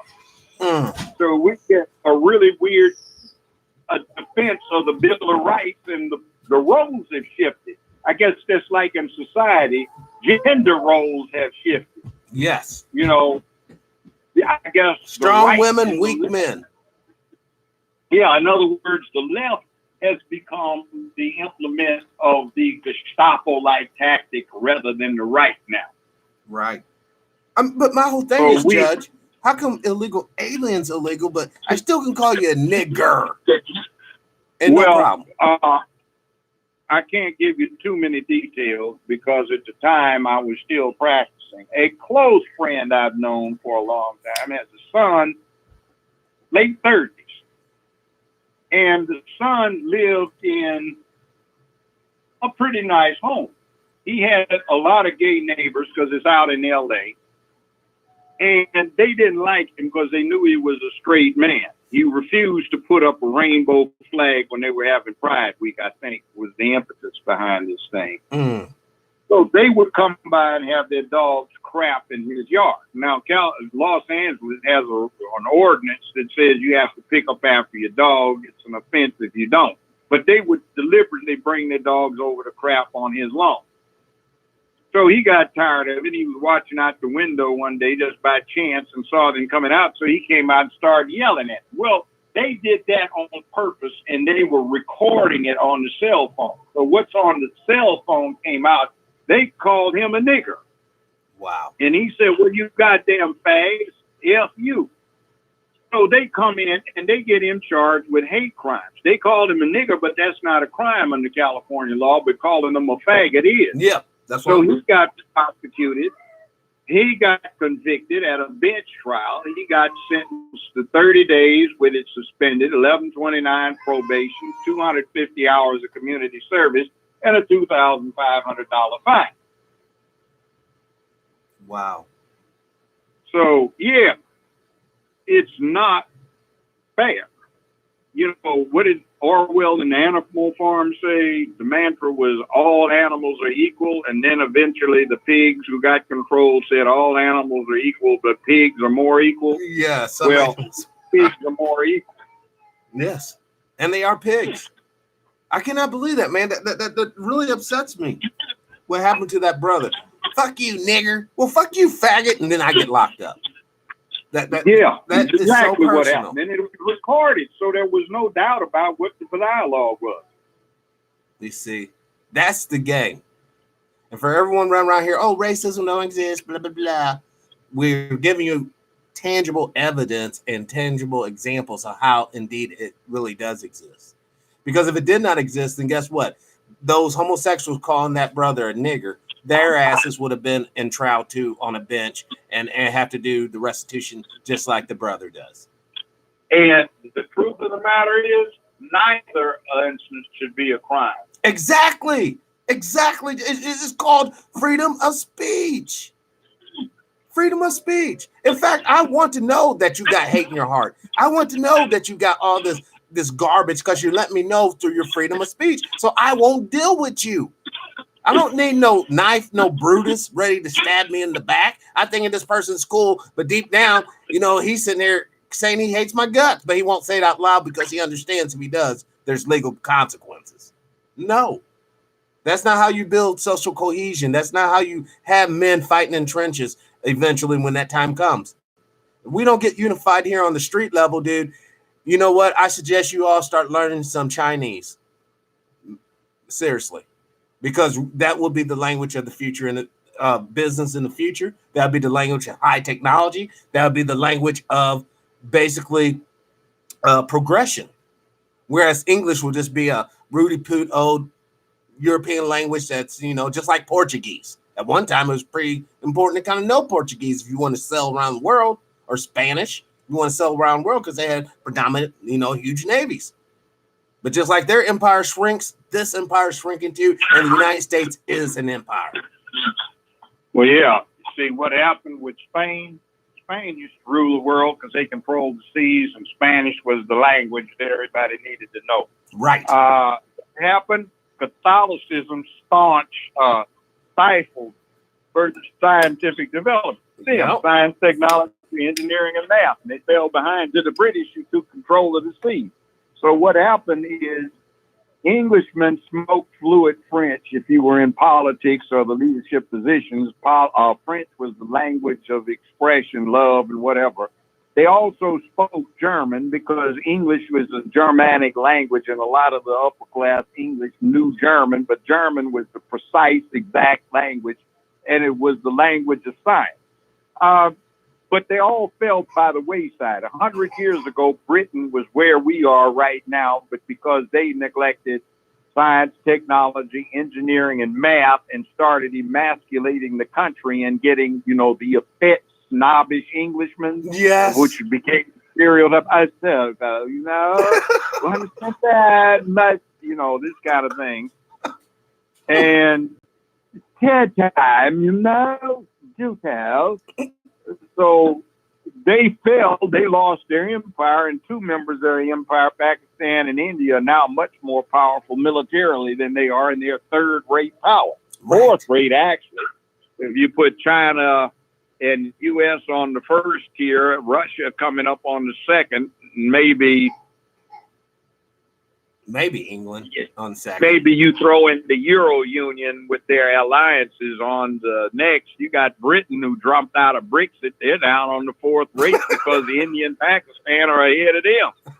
So it's U.S., China, Russia, Pakistan, India, Euro Union, and then Great Britain, and they used to rule the world. Yep. So they went and did and worst part is they jacked themselves up by getting out of the business of STEM. And wow, whoopee. Now we are. So it won't just be Chinese. It'll probably be Mandarin Chinese. Yes, Mandarin. for sure. English might hang on because even in China, they have the air traffic controllers talking in English because English is an interesting language. French is precise, and before they allowed it to be French, printed, they came up with the French Academy to come up with the protocols and rules for French. Okay? French is consistent in its pronunciation, spelling rules, and all that other stuff. English is not. German is too damn stultified. And Italian, that's long dead. That's too close to Rome. And Latin, but that's out of the way. Latin was used for a while for scientific naming because it was odd. Spanish is a dead language, so it's coming back in a form from Mexico. But for a number of reasons, English is what it is because it's polyglot. See, if you don't use proper syntax and sentence structure in French or German, nobody knows what the hell you're saying. It's gibberish. Yeah, gibberish. You can say, I'll be done now, in English. Me do it, And you still get the concept. I mind deposits, everybody knows what you're saying because it's a polyglot of languages that has no rules to it, really formalized rules. You just have to sort of remember them as you go along or have a book you can look them up in. But people understand what you're saying even if you don't speak it too well. Exactly. I sure enough be tired today. Or yowza, I say, I'm very tired today. Jesus Christ, Margo, I sure is tired. And it conveys the same. If I thought, man, you be tired, man, be wore out, man, hey. So, long hands away. Why do we still, one of the chatters says that we still use Latin in courts of law? Why do we still even mess around with Latin, even in the scientific world? We don't use Latin in courts of law. It's old time stuff where there are, it may be Latin, but it's no longer looked at as Latin. Let's take a class one. Res ipsa loquitur. Oh, excuse me. That means the thing speaks for itself. In other words, somebody's walking along the sidewalk, past a stable, and a barrel rolls out of the loft and hits the guy. Well, the thing speaks for itself. Barrels don't roll by themselves. Barrels aren't supposed to roll out of loft and fall down the floor and hit somebody walking along a sidewalk. So the thing speaks for itself. It's negligent. Negligence. Right. That kind of Latin lapses over, but that's old stuff. They don't come up with new Latin terms now. Yeah, because Latin Voir dire. That language. means to speak direly or to speak seriously amongst each other. That's what you do when you voir dire a jury. You speak seriously about the business at hand. Now, I do got an interesting question from Marcus Griffin. What about maritime law in courtrooms? Maritime law is a specialty, and there are maritime courts in the United States. And maritime law and patent law used to be the only two things that a person could claim he specialized in. Now, maritime law is interesting because it deals with such concepts as food neglect when they get to talking about international terrorism. The Constitution, Article 1, Section 8, again, that's an interesting article, mandates that the Navy will essentially suppress, eradicate, and et cetera, piracy wherever found upon the high seas. Right. That's why I went to Tripoli. Yeah, to Tripoli. Now, also in the Constitution, it says ratified treaties ratified by the Senate are part of the supreme law of the land. Also, it says the military, armed forces, and the president, quote, shall enforce the law of nations, unquote. So when you've got things that constitute acts of piracy, although that asinine George W. Bush liked to call them terrorism and terror and all this other crap, like you have no way you can declare war on an idea any damn way. It should have been called piracy. 911, 4 airplanes got hijacked by treaty. Those hijacked airplanes become acts of piracy. Yes. So you can pursue Al Qaeda wherever found in the world to suppress piracy. And you send in Navy SEAL Team 1, which is part of the Navy, like the Marines were when the U.S. Navy went over there in 1806 to suppress the Barbary pirates in Tripoli. All the Montezuma to the shores of Tripoli, yeah. But by wording it like how you said, terror, now your laws or your your force of action can be targeted towards anybody because the enemy's literally undefined. That's what Goebbels talked about. And that's what the Skittles crowd have done. They've taken terms and they have screwed them around, and in the public consciousness, they have assumed meanings they do not have, and authority is implied that does not exist. I always said, okay, I'd lecture the law students. I'd say, challenge you. Find somewhere in the Constitution where it authorizes someone to wage war on terrorism. You can't. You can't. There is nothing. Well, Congress can declare war on what? An idea? What? Well, you can't declare war on individuals. That's criminality. So that's civil. Yes. That's not military. Well, young boys and girls, and I don't say young men and women because you haven't acted like men and women and looked up what you're supposed to and used your heads. What about Article 1, Section 8? Take a look at it. I'll give you a few minutes. Read it. Did anybody come with an idea? Well, I don't get it. See the thing about what does it say about pursuit, suppression, and eradication of piracy anywhere on the high seas? Yeah, what they got to do with it? What about this part about treaties of the supreme law of the land? Yeah. Well, what about the fact, well, you probably don't know that since you don't know the rest is right in front of your face.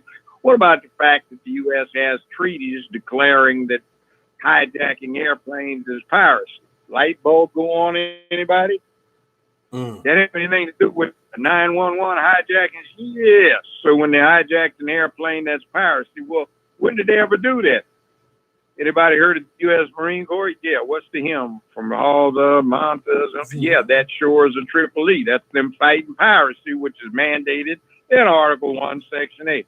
So what this is piracy? Yeah. And by the way, the Navy has a patrol off of East Africa, a regular one, to suppress, eradicate, and pursue piracy. Wow. But and so does every other government because it's part of the law of nations. Everybody since the Phoenicians, Roman Empire, the Greeks, fought on the seas officially to suppress piracy. So are you, I mean, I don't want to put words in your mouth at all, but it's almost suggesting that the wars in Afghanistan and Iraq were illegal. They weren't sanctioned. Yes. It's old-time wars of aggression and acquisition. The basis for it is, give you a clue, May 2001, George W. Bush signed an executive order donating $45 million in military aid to the Taliban. Mostly they were night vision devices. What? That was a bribe so his family company, Halliburton, could get pipeline rights like in one of those James Bond movies from back when. They didn't. They were also Halliburton, the Bush family enterprise, was trying to get the rights to exploit Iraqi oil. Yes. Well, Hussein had signed a contract with the French and the Russians, so that cut out Iraq from the sphere of things where the family business, Halliburton, that was founded by George Herbert Walker, Uncle Herbie to George Herbert Walker Bush, President Bush 1, and great Uncle Herbie to George Walker Bush, second Bush 2 president. See, he founded Halliburton in Oklahoma in 1946 and 7. So, okay, they went in under the lie of weapons of mass destruction. Yep. And now, since 2007, without bid, Halliburton has the rights to exploit Iraqi oil. And 10 years ago, the last report I read showed that they were netting every 7 hours, netting $2.3 million every 7 hours. Now, how many 7-hour periods in a year? Wow. Good fortune. That's the family business. It's owned jointly by the Walkers, or controlled jointly by the Walkers and the Bushes. So in Afghanistan, they were trying to get the pipeline rights, which is why they invaded Afghanistan first nominally to get a hold of Al-Qaeda and bin Laden, which they never did get because the U.S. military was not acclimated to high altitudes. So they had to use the services of indigenous Iraqi or Afghanistan to get up at 12, 14,000 feet to go after them. Right. The Northern Alliance. Now, I used to ski at 12,000 feet in Aspen. I had a home that was at 9,000 feet. It takes a little while so you can get around up there, let alone carrying a 90-pound field pack, ammunition, water, food, whatever, for a 5-day period. So we didn't get it. But then, see, Afghanistan is too chaotic now, so Halliburton still hasn't gotten their pipeline rights. Wow. Wow. That's... Bin Laden. Why does Bin Laden hate us? Well, there's some articles in the LA Times back in 1980. They revealed that there were accusations that the U.S. government had given the Pakistanis the engineering plans to make thermonuclear weapons so that they could offset India possessing. Guess who the conduit was supposed to be? Osama bin Laden. Wow. When you had that thing of plausible deniability in the Reagan administration that is utterly destroyed later on, when it's revealed that he issued 3 signed executive orders that ordered his people to disregard the congressional law that said you could not give aid to the Contras. So he directed that, the directive said, and I doubt he was aware of what he was signing since he was apparently senile. It directed the U.S. to supply to the Afghan, quote, freedom fighters, since they were fighting the Soviets who got whipped. Yeah, badly. And what that was Stinger missiles to shoot down the Russian attack helicopter. Yep. Well, guess who the middleman was for that transaction to exchange the money in the missile? Bin Laden. Osama bin Laden. Wow. So then when it came up that Reagan could be impeached and convicted for crimes in office, that is ordering and writing on 3 occasions to disregard a specific law that forbade it,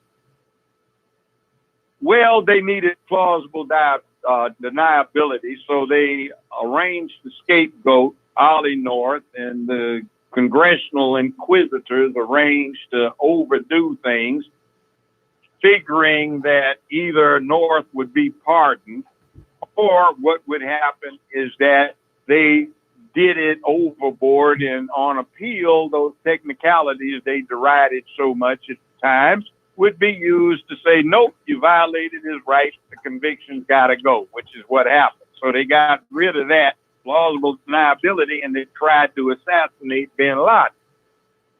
So he couldn't come back and say something about it. Well, of course, he got pissed at this. So he swore vengeance, and he was one of the world's richer men in the construction. And then in the 1990s, you got an effort to blow up the Twin Towers. Yes. Where the van filled with explosives went off, but it didn't bring down the building. And then you got 911, which was a bit more elaborate. So, in other words, we found him and took all that time to discover where he was near a military base in Pakistan. Why was he there? They knew he was there. They knew we were looking for him. Why didn't they turn him in? Because, remember, he's the one that delivered the nuclear weapons plans to the Pakistanis from the U.S. Wow. All right? So he was he was a friend. So meanwhile, they supposedly killed bin Laden in a raid. Why in the hell would you kill him instead of capturing him and finding out all that intelligence? I think, credit to the SEAL teams, they shot him by accident. That's that thing where they were shooting up at the balcony. And from what I have gleaned, they killed him by accident, and they came up with an elaborate lie to cover that shit. See, that's what and it's it always wasn't been about. a good raid because they had a crash with one of those new stealth modified helicopters, and then they didn't completely destroy it. So the next day, the Chinese are there measuring everything and taking samples. You know, they use real fuck up. Yes. But I'm glad to announce the little chicken shit Negro they got up there hanging their head house boy, gay boy, Barry Sotoro, aka Barack. He gets up there and proudly announces, "We killed Osama bin Laden." You goddamn fool! Why didn't you capture him? You could have kept him on an aircraft carrier, interrogated the hell out of his ass for months, and then right before the election announced that you'd gotten him. Yep. So you either killed him by accident or you a goddamn fool for ordering him killed. Or protecting the people who were the connections in the United States so he doesn't spill the beans. Oh, it was such and such that gave me the secret plans. Such and such who I deal with. Mm-hmm. I do have a question for the chat room. This is from Brother K. Ask Judge Joe his opinion on the ADS, the ODS movement. Will it help us to self-determine it ourselves as a separate group, or will it help the confusion? It's not a bad thing. The risk is that some people are misappropriating the whole thing for personal gain or personal aggrandizement or personal advancement. And if somebody asserts leadership, fine, but we got some cranks out there trying to push this stuff. They don't want to deal with STEM, science, technology, engineering, and math.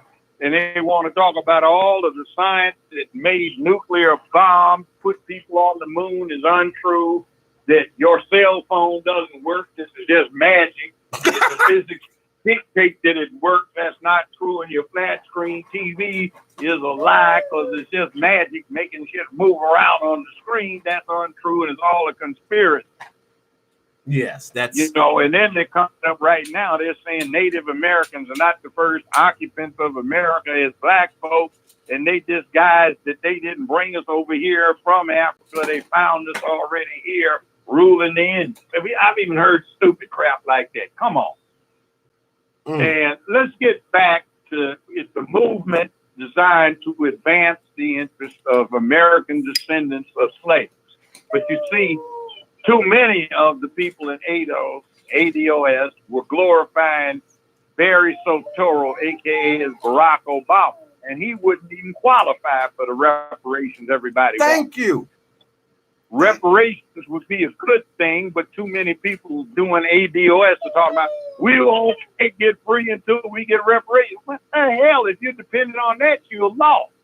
It would be nice, but we have to do it ourselves. If we get it, we should get it, but we can't depend on it because you're dependent on these same damn people that go for that line of, if you go for that position, you're dependent on people who jacked you up in the first place. There it is. There it is. How are you going to expect? Oh, go ahead. Yeah.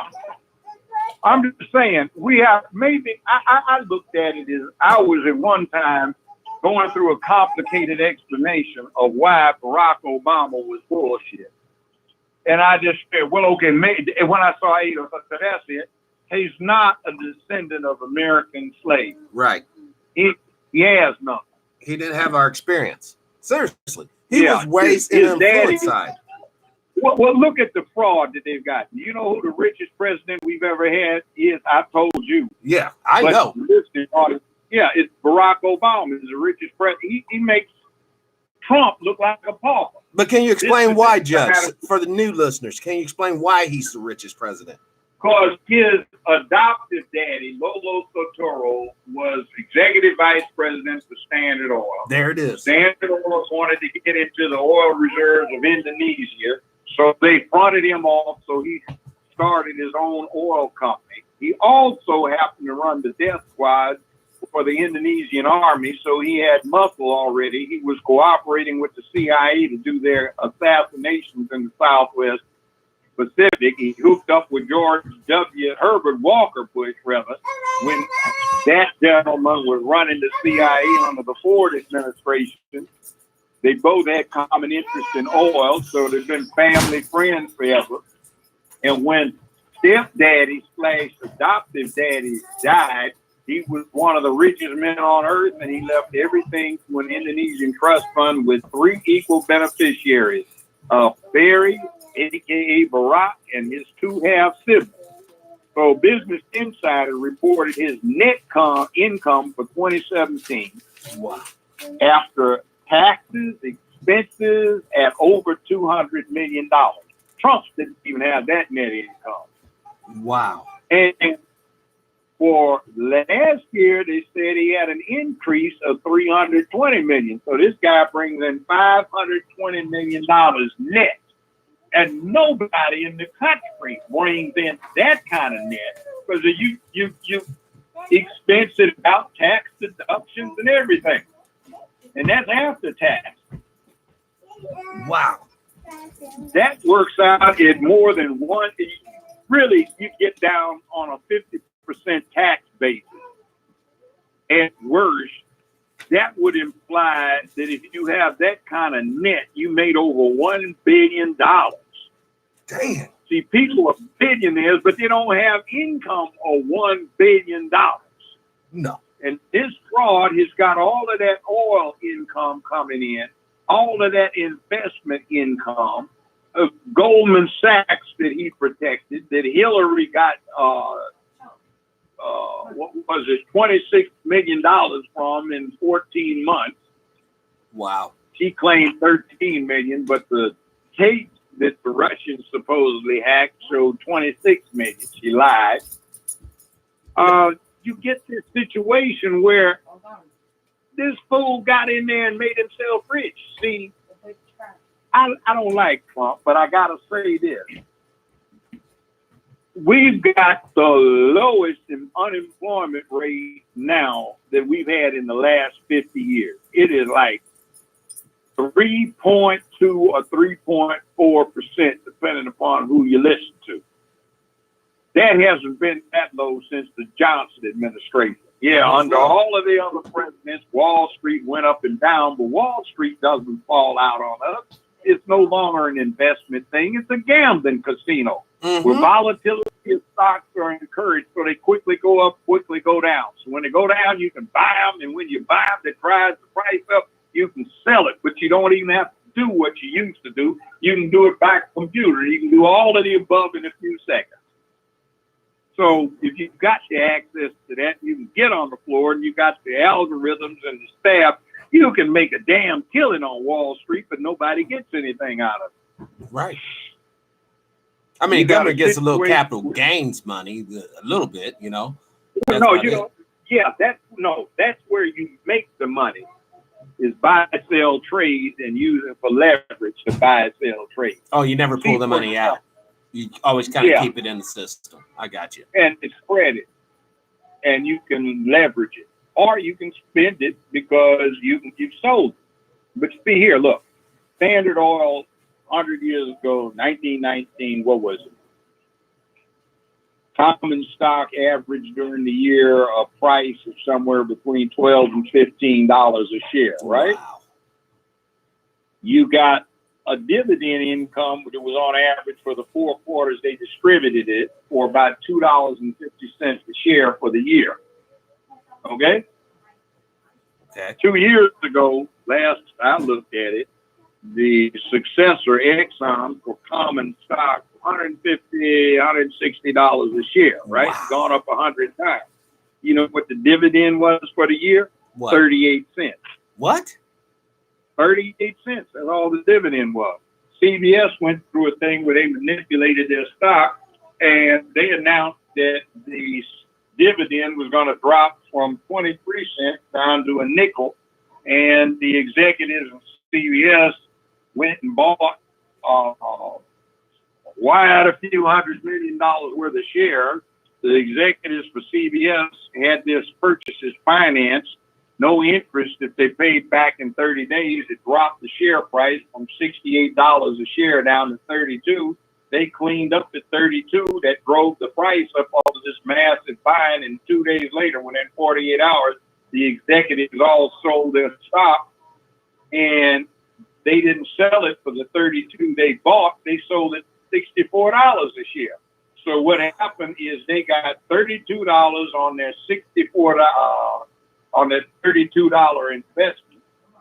Yes. Which meant they owed 32 back. They didn't have to pay any interest rate. So for doing nothing, they got $32 gain per share.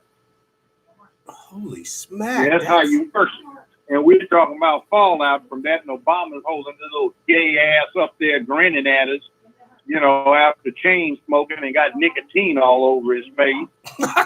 And talking that smack about the economy's turning around, and our buying power actually dropped significantly under his administration. But I mean, it's, you know, in all fairness, ever since, you know, this little analogy, you know, a gallon of gas back in the 40s was like 25 cents or a nickel, right? That same buying power of your quarter. 25 cents. When I went to college, you could get 103 octane for 23 and 9 cents for most of the time.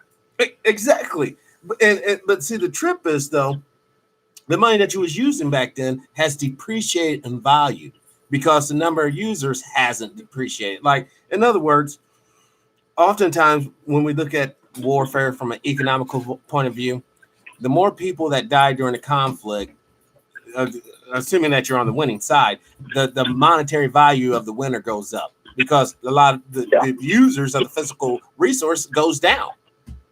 All right. Let me give you this. You're right. Let me give you this. When I started off practicing law, Datsun 240Zs, then 260s became the sports car rage that were reasonable. I was the public defender for the city, and I made $12,000 a year, and the judges made $18,000 a year. You could get a brand new Datsun 240, 260Z with all of the sound systems, mag wheels, everything. You can get it for $2,700, and you make it $12,000 a year. If you got the counterpart now from Nissan, it would cost you somewhere around $67,000 and $70,000. All right. If you got it really tricked out, you might hit $90,000. The public defender now, the chief public defender, makes about $90-some thousand a year, which is the price of the car. When I was the public defender, I was making 4.5, 5 times what the price of the car was, 4 times what the price of the car was. See the difference? Yes. So that's the difference of almost 50 years. So where have we gone? I worked for a DC think tank right at 72.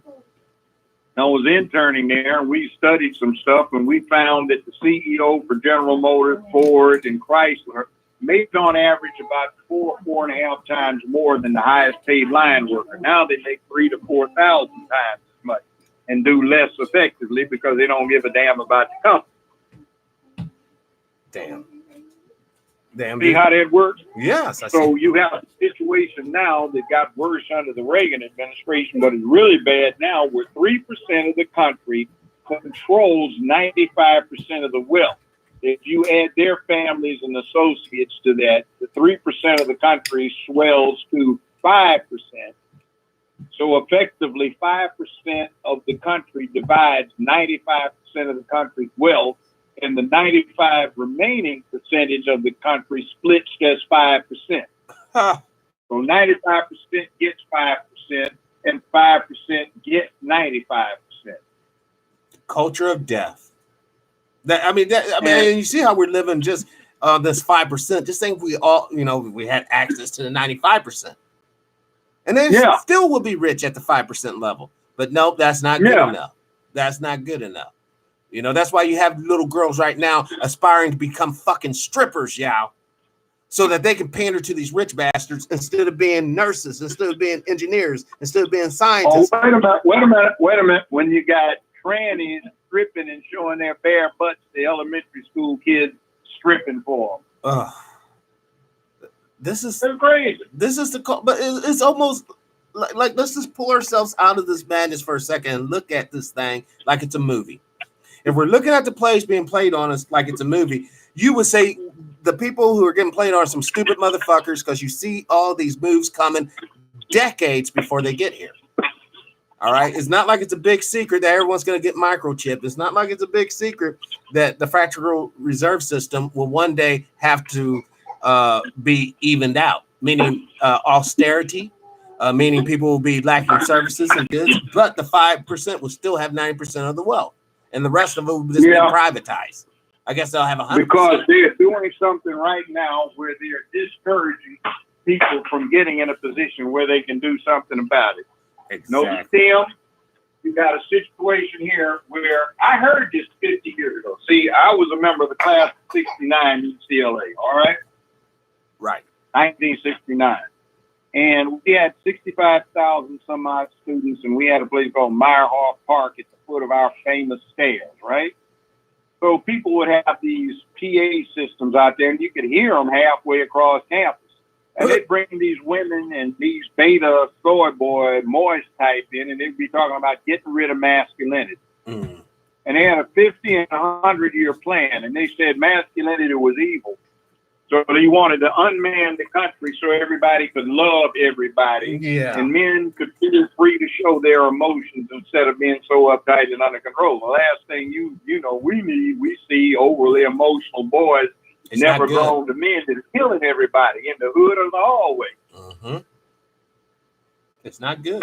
Yeah. Men need discipline. I'll say it. Men need discipline. We desire it. And once you become a disciplined man, then you can lead others through discipline and purpose. Oh, well, how about this? How about this one? Did you hear this in the paper? You didn't? July 18 this year, some freak in Kyoto, Japan, decided he was going to do something. So he couldn't get a sword. They don't have guns in Japan. So you know what he did? What? He got a gas can. In broad daylight, he goes through this office building and he starts yelling. When he puts the torch to it, he says, "Die. Says, all of you gonna die." He set fire. He kills 34 and badly burns 30 more. Wow. Did he need a gun? No. What was the problem? Oh, it was the gas can got up and set fire to the place. I think it's the matches. We need to ban matches, Judge. Get all matches and lighters. Yeah, well, don't say that. You know, they can put Rap Brown in prison for that, saying, everybody should carry a book of matches. Don't say that on the air. This is so sad, though. It's like this nanny state, and that's what it is in many ways. It's just too much. It's too much. We should have the right to fulfill, and we should have the right to succeed. Anything else is tyranny. No, but you got to be protected. See, one of the problems is I remember, damn, I can hardly wait till I can get 21 so I can go in and see what's in there when it says 21 and older only. Yes. No one under 21. Now, you don't have anything to see because you're protected, because you're protecting the children by not just excluding them. You're saying, well, we're nice to our children. We can't exclude them. We just have to make it safe for them. So there's nothing to aspire to be an adult, but there's corruption because you can't do it for straight folks. You can do it for LGBT stuff. Yep. Now they get corruption thrown at them in an elementary school classroom. Let's talk about the gay contributions of America. But wait a minute. The imagery, that video clip, here's second and third grade students. They're 7 and 8 years old, and they got a transvestite showing his bare behind in front of them. That's a part of me just wants to say, Judge, you're lying. That cannot be true. That could not have ever happened. It's posted. Go to my site and you can see it. The other people, I reposted. I retweeted it. You didn't see it. That's just. I'm gonna pull up for the TV viewers. I'm going to your Twitter site. I'm gonna pull that. That just turns my stomach. It really, really does. You might have to scroll down a way. Well, let's see. I don't know. Yeah, it might be on media, the media part. Or tweets and replies. That's what it's be under. Or retweets, brother. I just can't believe that people would actually think that this is some way, shape, form cool. This is what kids should be exposed to. What about Spot sees the stick? He runs down. The normal stuff that the kids should be learning. They shouldn't be learning no mess like that. Not that age. Well, they don't fit that anymore. Remember, they can't have a class selection for somebody's self-esteem may be damaged if they lose. They can't keep score in games. Somebody's self-esteem may be damaged. They can't have a fight, knock a bully down because, oh my God, they should be protected from having to do what men all through history have done. This is wrong, but they can sit there and watch half-naked dudes, brain folk running around hate. See, I said hate. Let me explain what this is about. Back in the 60s, black folk recognized that they were deep into self-hate. All you saw was white imagery on TV, in the movies. You heard about it on the radio. You saw it in the magazines. You read it on paper. It's like somebody visiting from out of the country later on would say, what black folk? What do you mean? What's wrong with it? They don't have any black folk living in Dallas. They're all white. I see it on TV. So we came up with, guess what? I'm black and I'm proud. James Brown didn't invent that. We did. The ordinary people.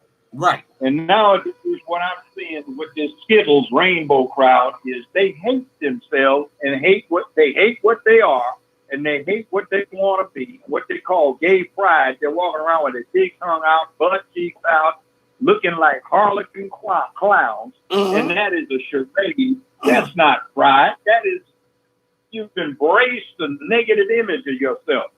And see, what they want to be with this tranny stuff and fluid gender is like Michael Jackson trying to be white. He's in his face. He didn't have a nose. Walking around, you didn't see him with that fake nose taped to his face. He looked like his mom. Multiple operations to give himself a wide white cleft chin, screw up his cheekbones, change his eyes, had his scalp detached so they could thread Polynesian hair through it.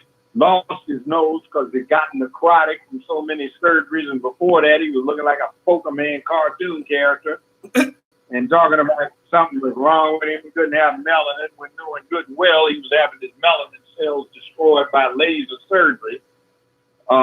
Crazy. And trying to be a white person. So they pushed that on us. Also, it was a black person trying to be white, also trying to be asexual and androgynous. Remember fluid gender? Yes.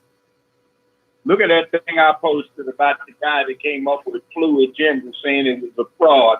He lied. That is crazy. I'm still scrolling down on your Twitter.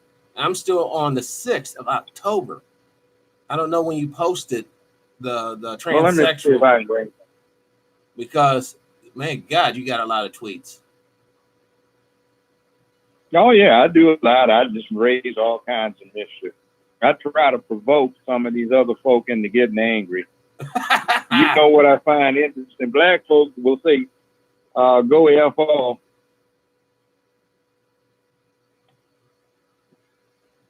And they talk about, I hope your mama dies of cancer and stuff like that. They're vicious. The sad thing about it, when you like in the political realm, when we're dealing with some of these ideologues, the crazies, they're cool with you as long as you're hitting notes that they agree with. But the moment you go outside of what they determine is righteous or whatnot, that's when they turn. That's when you're all kinds of sellout, or you're all kinds of anti this or anti that. You got a rainbow. You got a rainbow gift. Shooting a rainbow in somebody's. I taste the rainbow. They're throwing it up. But this is this is the deal here, guys. You send your children to school because most of us were raised that school is going to teach them a certain way, and you have these expectations.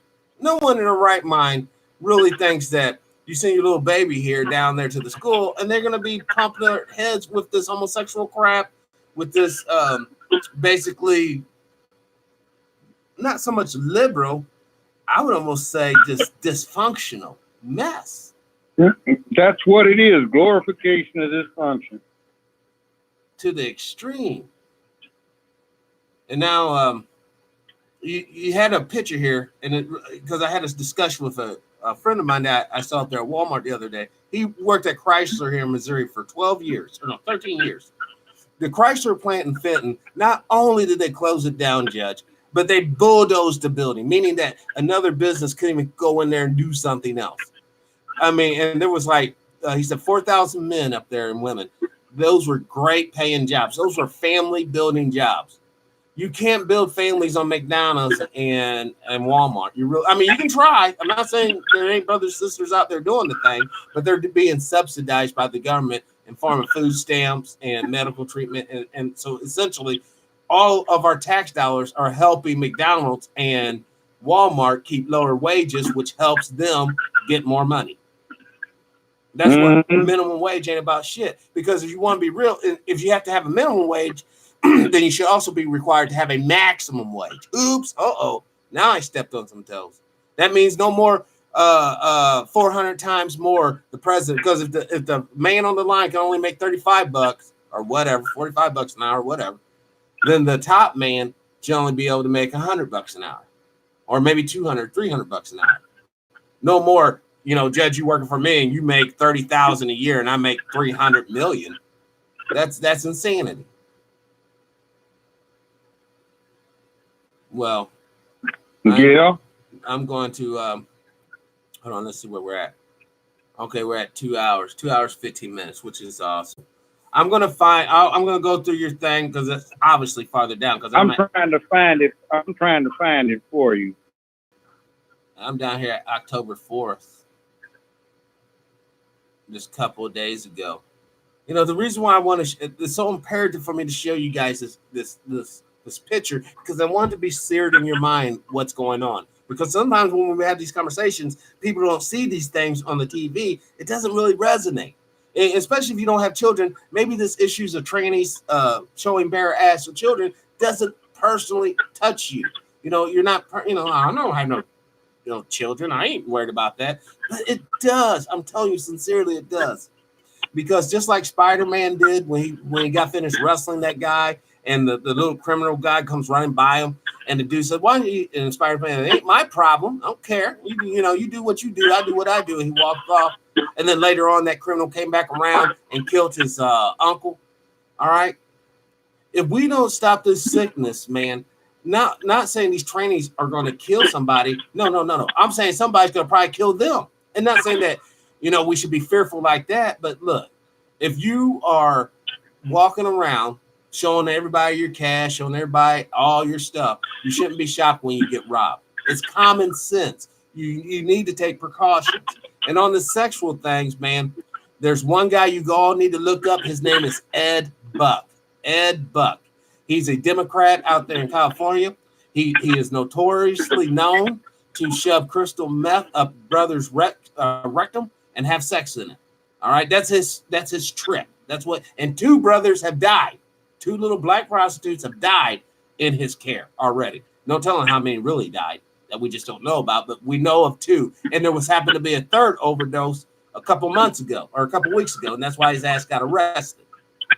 Now, you guys think this homosexuality is just a joke, it's just a lifetime. Don't forget, brothers and sisters are doing that type of lifestyle just to get a plate of beans, just to get a little cornbread, something to eat, because they feel that they're economically unviable. Maybe they can't go into a good paying job. Maybe they have a criminal record. I don't know their story. But I do see the consequences of HIV rates exploding once again. I do see the consequences of the group medical costs, because when these people go to the hospital and they have no money because they've been basically kicked out of the money game, who's going to be picking up that tab when they're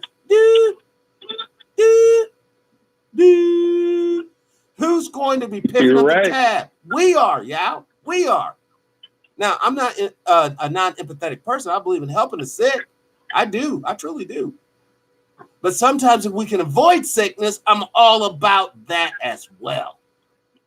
You know, not trying to tell you not to have a good time, but if your good time, I found it, Judge. If your good time has to, I had to fund your good time. Well, now we have a problem.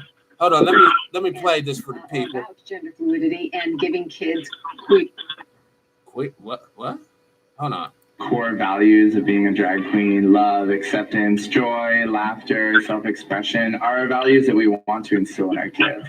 So I think it's really important that we bring this program and we spread the joy of reading and the joy of just spreading. Man, I'm sorry. You know what, guys? Just think about this here. If anyone has ever experienced constipation, this fool's sitting up here saying that basically going through a constipation situation is a good, fun time. That right there shows me just how insane of a person we're dealing with. Oh, that isn't the article. That's another one. Oh, that's another one. I mean, you know, I'm looking at this coming dude. up on. I'm going to send you another one about trannies competing in sports. Take a look at that one. Oh, here it is. Wait, this the training you're talking about looks like Ronald McDonald. I don't want to play music. Looks like fell on the ground. This but notice he stripped the skirt off and he's got his bare ass showing. This is crazy. Drag queen strips for kids in King County Library. This is crazy. That's what I'm talking about. You got a fat ass, grown ass man prancing around like some distorted Ronald McDonald, red haired chicken head. And this is supposed to be fun and cool and core values? Really? Wait a minute. He takes the dress off and he's got on a thong bottom and the kids are looking at his bare behind. This is 1 minute and 44 seconds of pure madness. Look at it. And notice the parents applauding. Man, what happened, Judge? How did we fall so hard and so fast morally? How did this happen? We've had a 50-year-long propaganda campaign to get us there. Well, they got us here, brother. They unfortunately got us here. Wait, just looking at that, you found the right one. You see what I'm talking about? This is just wrong. This looks like it's a little. There's another one I sent you that shows trannies competing in sports against women and some of the injuries that they've suffered. The women? The women. Yes. And then I've got another one. This is one where this guy says, I basically just made it up. Confessions of, he's the one that came up with fluid gender. And he's just saying it's made up.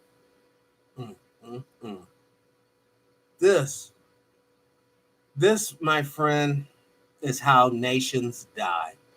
This is how societies die.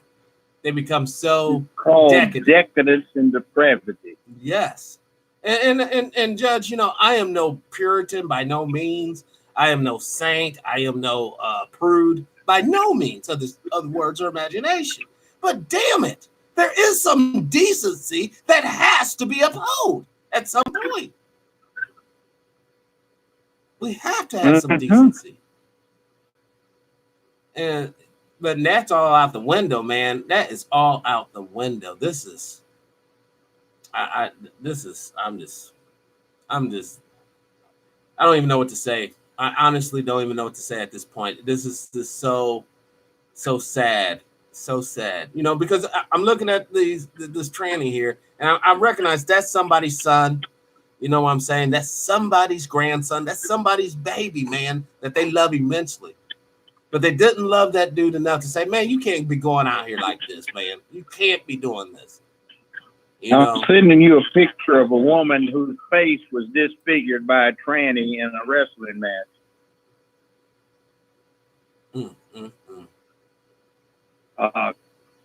Intramural, intercollegiate wrestling match. Look what they did to the woman. Let me pull this up. Those three things. It's the last one I just sent you. I'm visiting the last one. I'm gonna put it up for the TV viewers to see. Look what they did to that woman's face. A tranny did. Hold on. You know, men should not hit women. No, Boys you should. shouldn't hit girls, but they can Holy. declare themselves girls and get away with hitting them. Oh my gosh. Hold on. I gotta pull down the hold on. I gotta pull down the darkness. So oh my god. You people look at this sister's face. You guys want to say it's still a gang.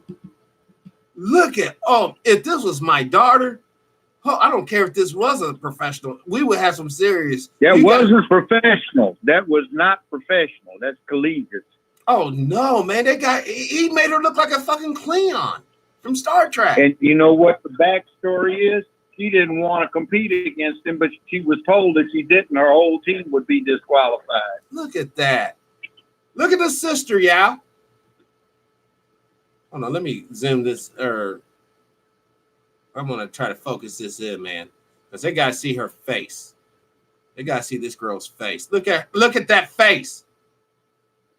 Huh? That's a man. That's what a man does to a woman's face. Now you can put on fake titty and a bow in your hair, but you still got muscle in that arm. Look what he did to her face. Is this supposed to be cool? Are you kidding me? In what world is that cool to do to a woman? In what world? Apparently this one. Apparently this one. Wow, that's just tragic, Judge. That is just tragic. Hold on, I wanted to grab these others. Revisit this. This is why I love technology. See, back in the old days, we had to wait on Walker Concrete to bring us this. And he wasn't ever bringing us this stuff. Ever. Mm-hmm. You got the woman, man looking there wearing apron. You know, this is. Read the one, when you get time, it's too long to put on air, but just for your own use, read the one about the guy who came up with fluid gender saying it was not good science. This is just, you know, I mean, I get it. You know, there's a group of people who hate life, you know, that because everyone's not on their level. But dude, do we really got to burn the whole damn place down?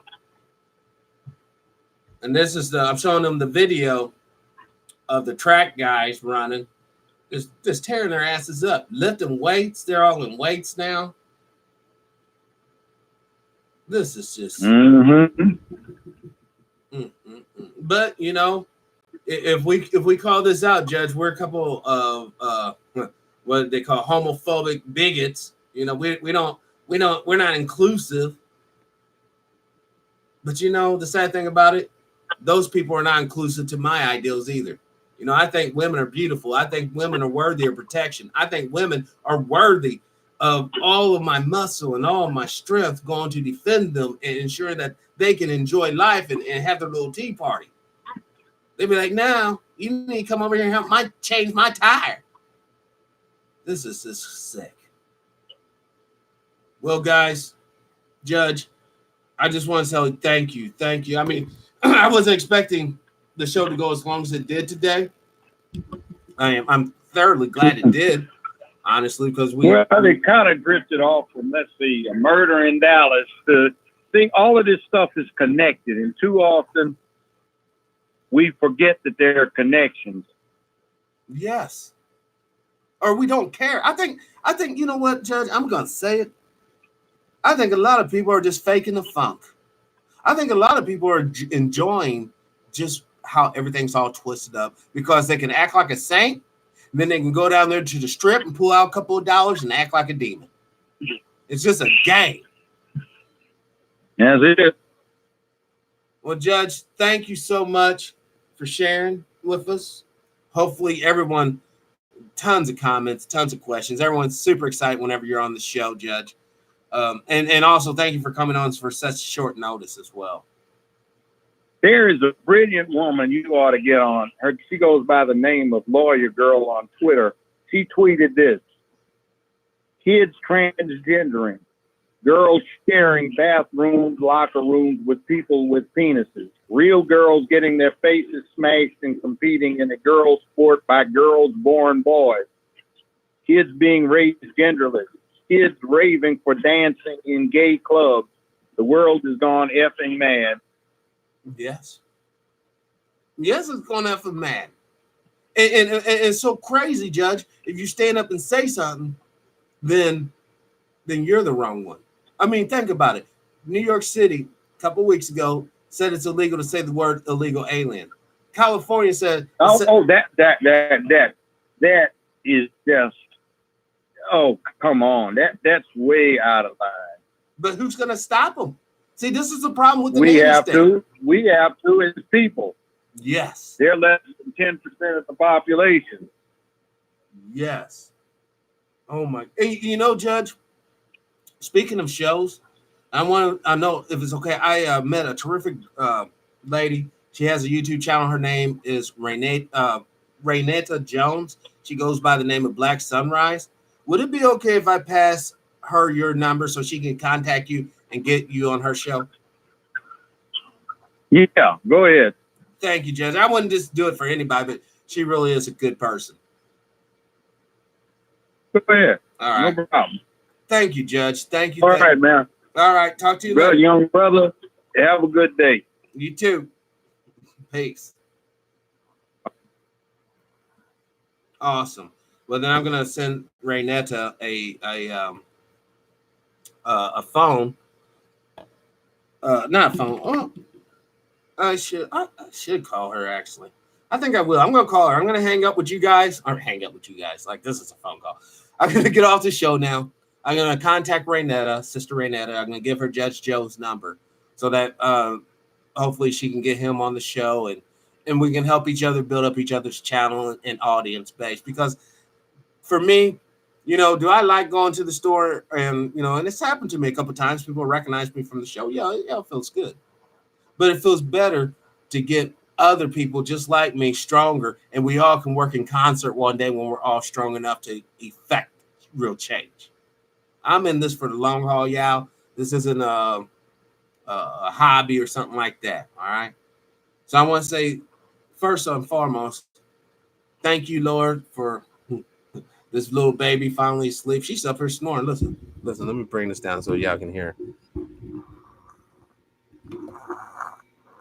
She's laying in my lap snoring right now, getting all this knowledge. But I want to say thank you. Let's see a little sleepy head down here. I want to say thank you to all the listeners. Thank you for all the support and love. Thank you, Brother K Jr., man. I appreciate you. Just don't know. Because I have to keep my household money separate from the show money. I just do. You know, I got a lot of kids here and a wife and things I got to take care of. But all the stuff that's donated to the show, it does go towards the show. All right. So this has been TPIM SR Live. Today's date, September 7, 2019, the year of our Lord. Just had a great conversation with Judge Joe Brown. A lot of great comments. You once again, you guys are the best audience, bar none, on YouTube. I ask you to live your life of integrity without hate, envy, or greed. As always, brothers and sisters, let's try to be kinder to each other. Peace, power, love, respect, unity, victory, and liberation. I'm out. Peace.